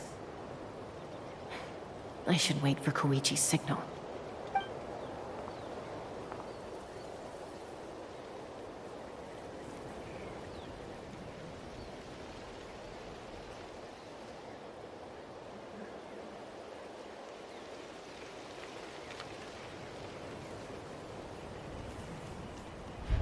Now.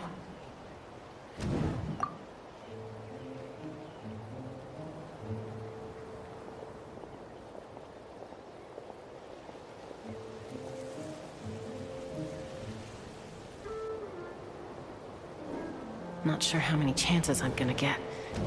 I need...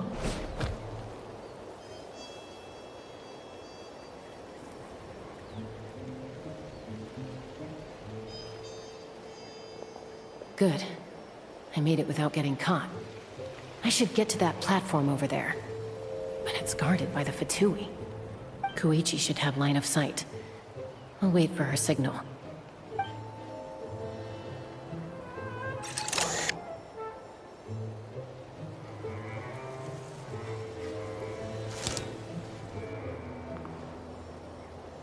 That's it.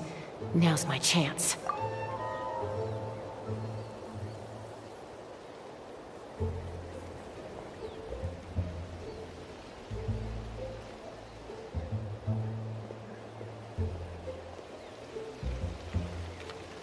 It's no use staying in one place. I should keep moving. Looks like Chaska is helping me by keeping an eye on the Fatui movements. I'll wait for her signal.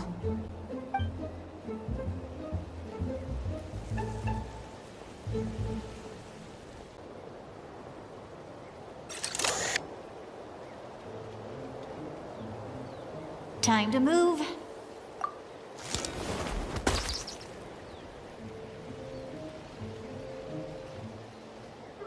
Whew! That was close. Almost got caught. Probably can't make it over in one go. I'll wait for my next chance. Now's my chance.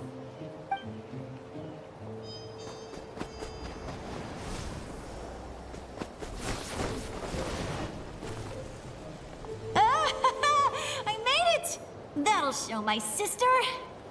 Let's see. The Fatui's occupying all the best locations. If we could just get past them somehow. Wait, I've got it!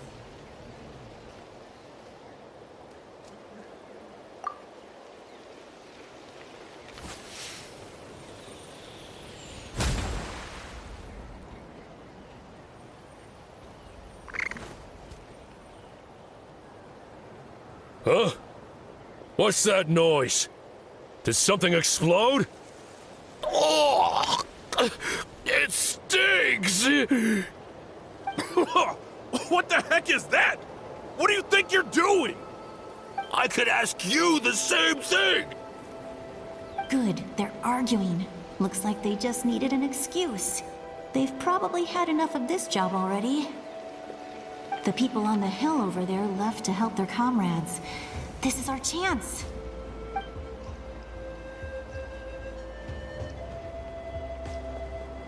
Come get me, Chaska. I hope she gets this hand signal. That's Koichi's signal. Smart idea. Alright, time to move. Give me your hand, quick. Coming!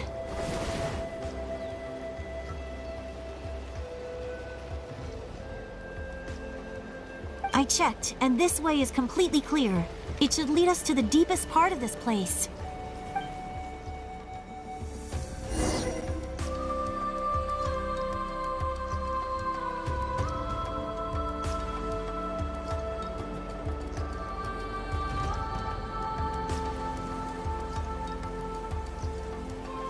Well, I was pretty helpful, right? You know, everyone usually jumps at the chance to work with me.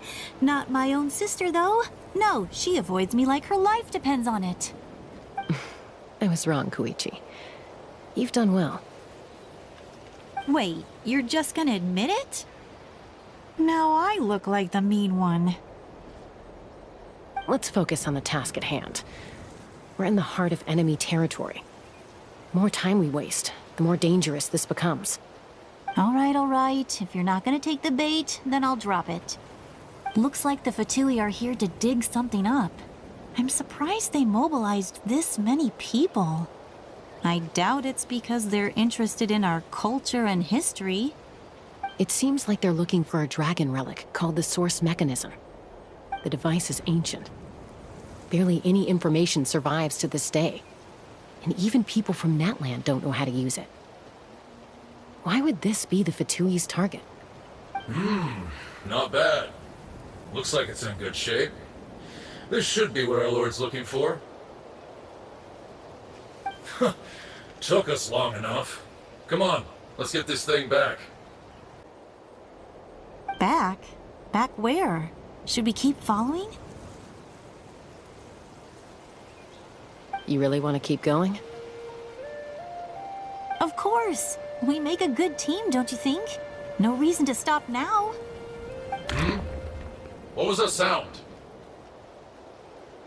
Uh-oh. We've been spotted. Time to go. Falling rock incoming! Watch out for your gadget! What? You'll regret that! After them!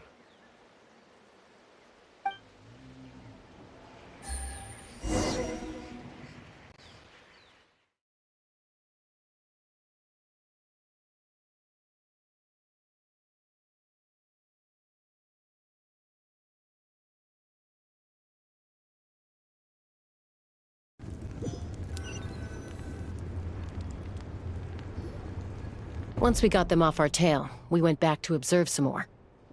They'd collected several identical pieces of something. It looked like they were waiting, though. So we decided to come back.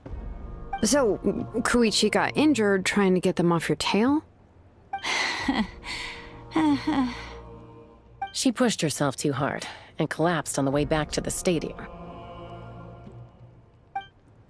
Well, I didn't cause you any trouble while we were fighting, right? So my perfect record remains. You've done very well. I could make a comment on knowing your limits, but it's not my place. I know. I'm already reflecting on my actions. So, our current intel suggests the Fatui is after the Source Mechanism. The device is a complete mystery, even to us. What does the captain want with it? I have no idea. But it's safe to assume the device could serve a similar purpose to the Gnosis. Shilonen, I need you to gather every scholar in Natland familiar with the secret source. I'll get right on it. Thank you both for your hard work. Koichi, it's time for you to get some rest. Oh, and there are gifts from your patients waiting at the speaker's chamber. I prepared a small gift of my own as a token of gratitude. I'll send it to your home along with the others. My patience. That's so nice of them. Guess that means I'm doing something right. You don't need to give us anything, Archon. We were just doing our duty for Natland. I should take Koichi home now. Well, if Koichi doesn't want her favorite Saurus crackers, then... I accept. Thank you, Archon. What am I gonna do with you? There's some for the rest of you as well. They're one of my favorites too, so don't be shy. I'll start investigating the Source Mechanism right away. If I learn anything, you'll be the first to know. Yummy snacks!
greater pleasure is there than the unexpected?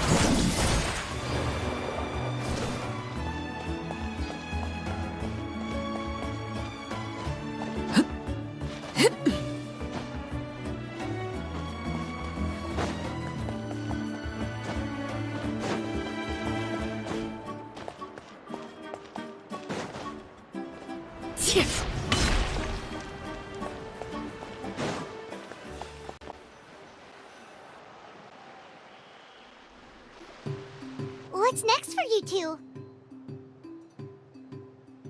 I'm taking Koichi home, with our parents there to keep an eye on her. I can make sure she actually rests. Hey, it's not like I'm some kind of prisoner. I'll be fine in a day or two. There's no need to go all the way home. That's what you always say. Everything's no big deal until you collapse. What if the Abyss attacks again? You're saying if I let you rest in a hotel, you're not gonna rush out the minute you hear the alarm? I won't. Triple promise I won't. Mm-hmm. Fine. On the off chance something like that were to happen, I might. But I'm a doctor. I have a duty to help people in need, no matter how hard or tiring the work gets. I guess you're right. But I don't have to like it. This reminds Paimon of when we first met. Except you were the one trying to stop Chaska from doing something dangerous. I'd do the same for anyone trying to put their life in danger. As a doctor, I don't want people to get hurt because of a rash decision. Then try to see things from my perspective. You clearly want to protect your patients. So can't you understand why your own sister would feel the same way about you? The two of you are the same, you know? I disagree. I understand the risks and costs of my decisions. Who wants to be like her? Overconfident, always making excuses when things go wrong. That's just not true. You think I don't have proof? Okay, don't get into another fight. Just pretend Paimon never said anything. Don't worry, Paimon. You didn't do anything wrong. Arguing is just how we communicate. Neither of us really takes it to heart. Plus, I guess we are similar in some ways. Maybe I rush into things without thinking, but I learned that from her. We're family. I can't help it if my older sister is a bad influence. Okay, you don't have to put it that way. So, you're all good now? Neither of us are really the type to back down, so we'll always have our differences. But still, we get along in our own way. Plus, I know you'll wake up one day and realize I was right all along. I just need to wait. Be my guest. Come on, let's get you home. See you later, Traveler and Paimon. I'll be back once everything's settled at home. There's no rush. At least grab a nice meal with your family. Bye, you two. Take care of yourselves out there.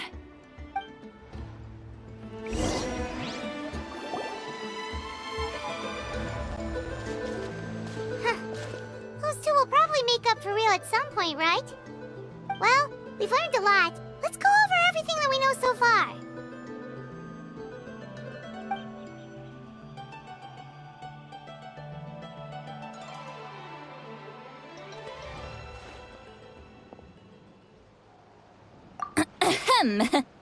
Sorry for popping up out of nowhere. Again. Why do you look so awkward? Oh, is there something you need from us? Okay, I won't beat around the bush. Oh, and I'm sorry for interrupting your rest. I'll treat you to some charcoal grilled steak to make up for it. Awesome! Just give us your orders! Hey, friends don't order each other around. I'm just here to share some news. Remember what we talked about before parting ways? Oh yeah, you mentioned how Auroran has always wanted to save Natlan, and something about his soul being fragmented. Paimon and the Traveler discussed it after you left, and we think Auroran is probably back with the captain. What do you think? I agree with your hypothesis. And just now, I confirmed it myself. Auroron came back. He helped the Masters of the Nightwind defend our camp. What? He came back? I told him to give up whatever he's doing, but he refused. He said they're just one step away from success, so there's no way he can back out now. Apparently, he came back to fulfill his duty to our tribe. When he left, he said it was because he still has a duty to Natlan as a whole. I'm not surprised you let him go at all. I had to prioritize my tribe.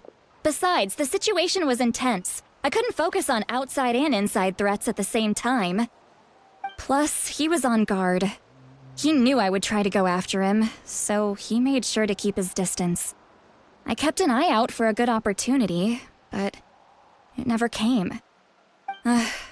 All these years of calling me Granny, and I couldn't do a single thing for him in the end. Don't say that! Your tribe all raised him together, right? That couldn't have been easy. You're right. Seeing him come back reminded me of when he was little. Running around the tribe, dropping by random houses right and left. He's not only a child of the Masters of the Nightwind, but a child of Natlan. It's only natural for a child to want to do something for their family. Besides, Auroron is my apprentice. He might have a few tricks up his sleeve, but I guarantee I know every single one. Wait, what are you saying? Look. Remember how I said Auroron's soul is fragmented? This is the talisman I created to keep it stable. And this gem is what makes the talisman work. It just so happens that Auroron is due for a gem replacement. Since I can't get close to him, I put the new gem in a supply bag and asked Aoife to bring it to him. You guys know Aoife, right? No? Well, he's a pretty famous vet around these parts. He's always bringing me all sorts of things, and he happens to be very good friends with Auroron. Aoife doesn't know what's going on, so he agreed, no questions asked. Auroron would find the gem as soon as he opened the bag. He knows how important it is, so I knew he would make the switch. He probably suspected that I tampered with it. But here's the catch. The trick is on the bag. The moment he touched it, a portion of his memories were copied onto the old gem, which he no longer needed. That's amazing. You can do something like that? Most people can't, but I can. That trick he used to bring you to the Night Kingdom isn't anything special, by the way. My technique is much more subtle. He won't notice anything. So in other words, we have a whole backup of Auroron's memories in this gem. The kid thinks he can take me on? Like I wasn't the one who taught him everything he knows? That's amazing, Sweet Lolly. Let's take a look right away! Once we get to the bottom of this, we can finally track him down. I know he thinks of me as his grandma, but do you think he'll get mad at me for this? You can be honest. Huh, that's a tough question. Paimon doesn't have a grandma, so she's not the best person to ask. To be honest, I've always doubted my ability to look after him. I didn't stop the ceremony all those years ago, and now I'm useless again. But if I stop here, it will haunt me until I'm 500 years old. Yeah, you're right. First anger, then tears. Oh, wait! Who are you calling a crybaby? You're just making it worse, Traveler! I need to look at his memory. Even if he resents me, refuses to see me, or runs away for good, I don't care, and I won't blame him. A family does whatever it takes to protect their own. You sure you'll be okay? We can come with you if you want. Did you just say you'll come with me? Is that okay? We have a pretty good reason to see it too, don't we? Because, right, we need leads on the Fatui. You really mean it? fine. You can come. Just promise me you'll see this through. No backing out. Got it? Don't worry, we're professional adventurers. Then I place my trust in your professionalism. All right, time to sneak into someone else's memory and engage in some, unwanted spying. You heard it here first. I wouldn't be doing this if I had any other choice. Are you ready?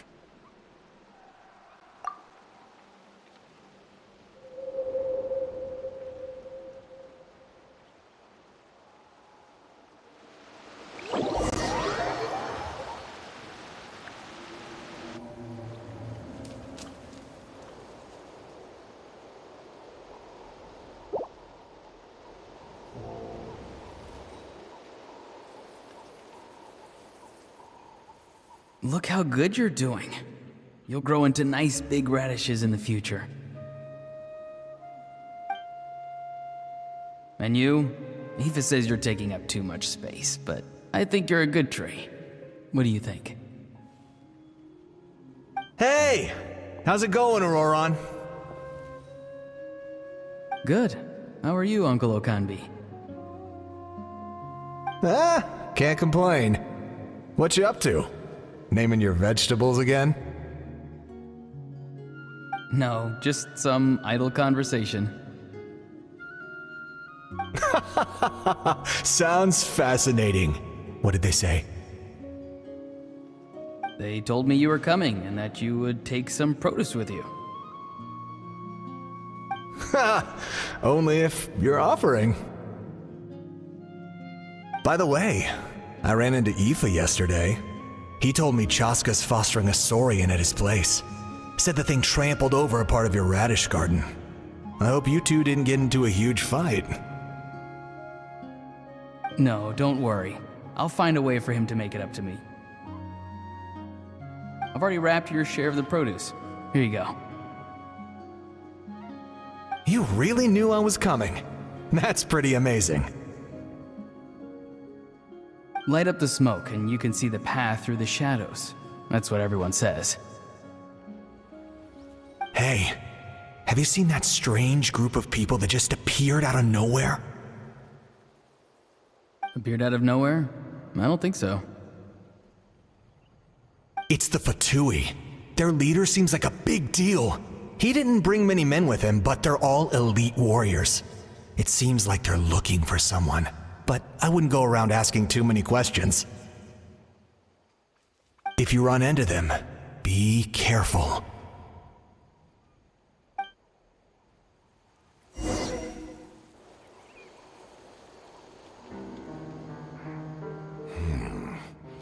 You're from the Masters of the Night Wind, are you not? Why do you live here alone? I enjoy living by myself out in the wild. I guess you're from the Fatui, the one everyone's calling a big deal. Not an inaccurate description. I'm looking for someone who may be known to you. Citlali is her name. Granny? What does an Outlander want with her? I've heard the name. You have business with her?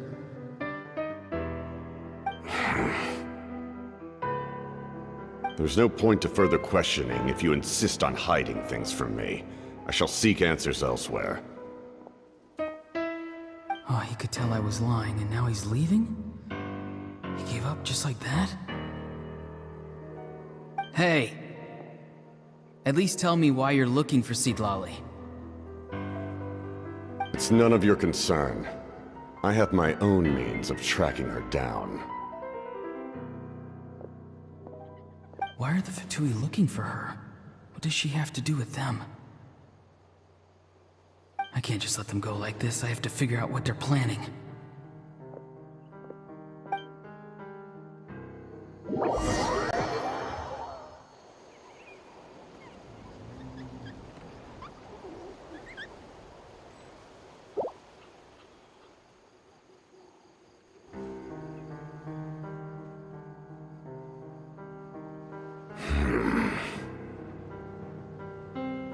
just been studying the ley lines and asking for leads on Granny, I can definitely rule out some sort of invasion. The situation has seen no true improvement. The Pyro Archon did not fulfill her promise. My lord!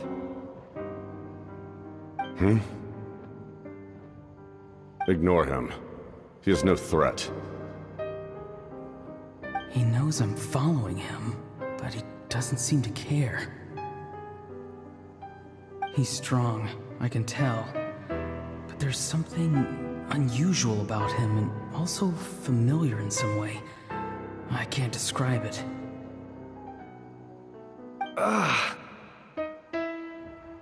What is it? My lord, I feel dizzy. A ley line disturbance. Certain presences have been forced to wander outside their rightful realm.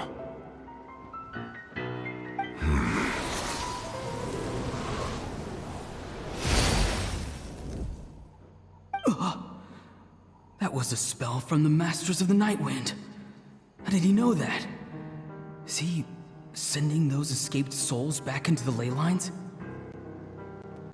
How did he do that so easily? Soulfaring is supposed to be extremely difficult. This could be related to why he's searching for Granny. I feel much better. Thank you, my lord. Think nothing of it. Stay vigilant, and continue to gather information. The Abyss could attack at any moment. If you notice any irregularities, assume drill formation and be prepared to fight. However, there's no reason to over-engage. Information is our first priority. Yes, sir. Why are the Fatui fighting against the Abyss? Do they really mean us no harm?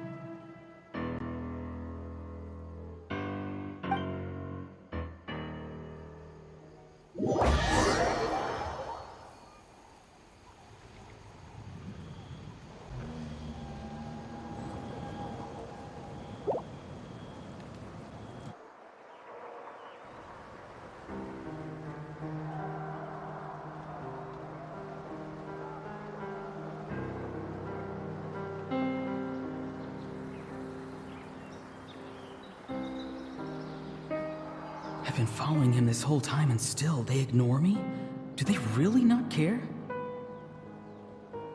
It seems like his subordinates referred to him as the captain. Never heard of him before. And now he's headed to the stadium. That's unusual. What is he gonna do? You two, with me. Everyone else, wait here as instructed. Send word to the other teams to retreat immediately if this fails. Yes, sir. He's going inside? But the Pyro Archon is in there. What does he want with her? Forgive me, my lord. Allow me to check one more time. Do you truly wish to do this? The time for idle observation is over. It now falls on me to act. This nation is out of time. Yes, sir.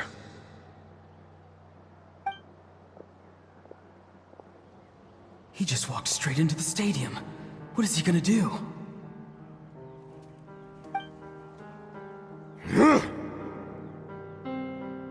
They're both incredibly strong. How long will they have to fight until someone comes out on top?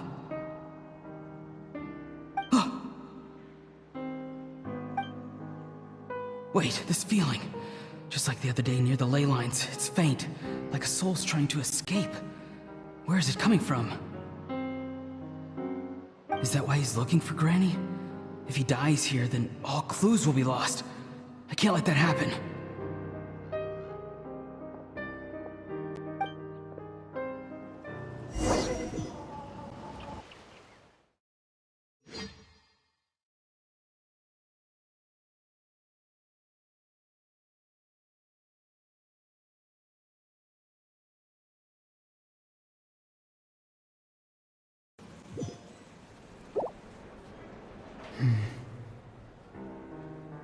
As for you, I must confess, I did not expect that little trick of yours to save the day.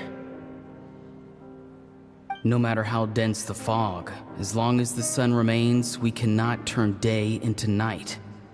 She could have dispelled it. She simply chose not to. You don't have much time, and you're injured on top of that. What do you plan to do next? I'm beginning to see just how useful you may turn out to be. You heard something from here, didn't you?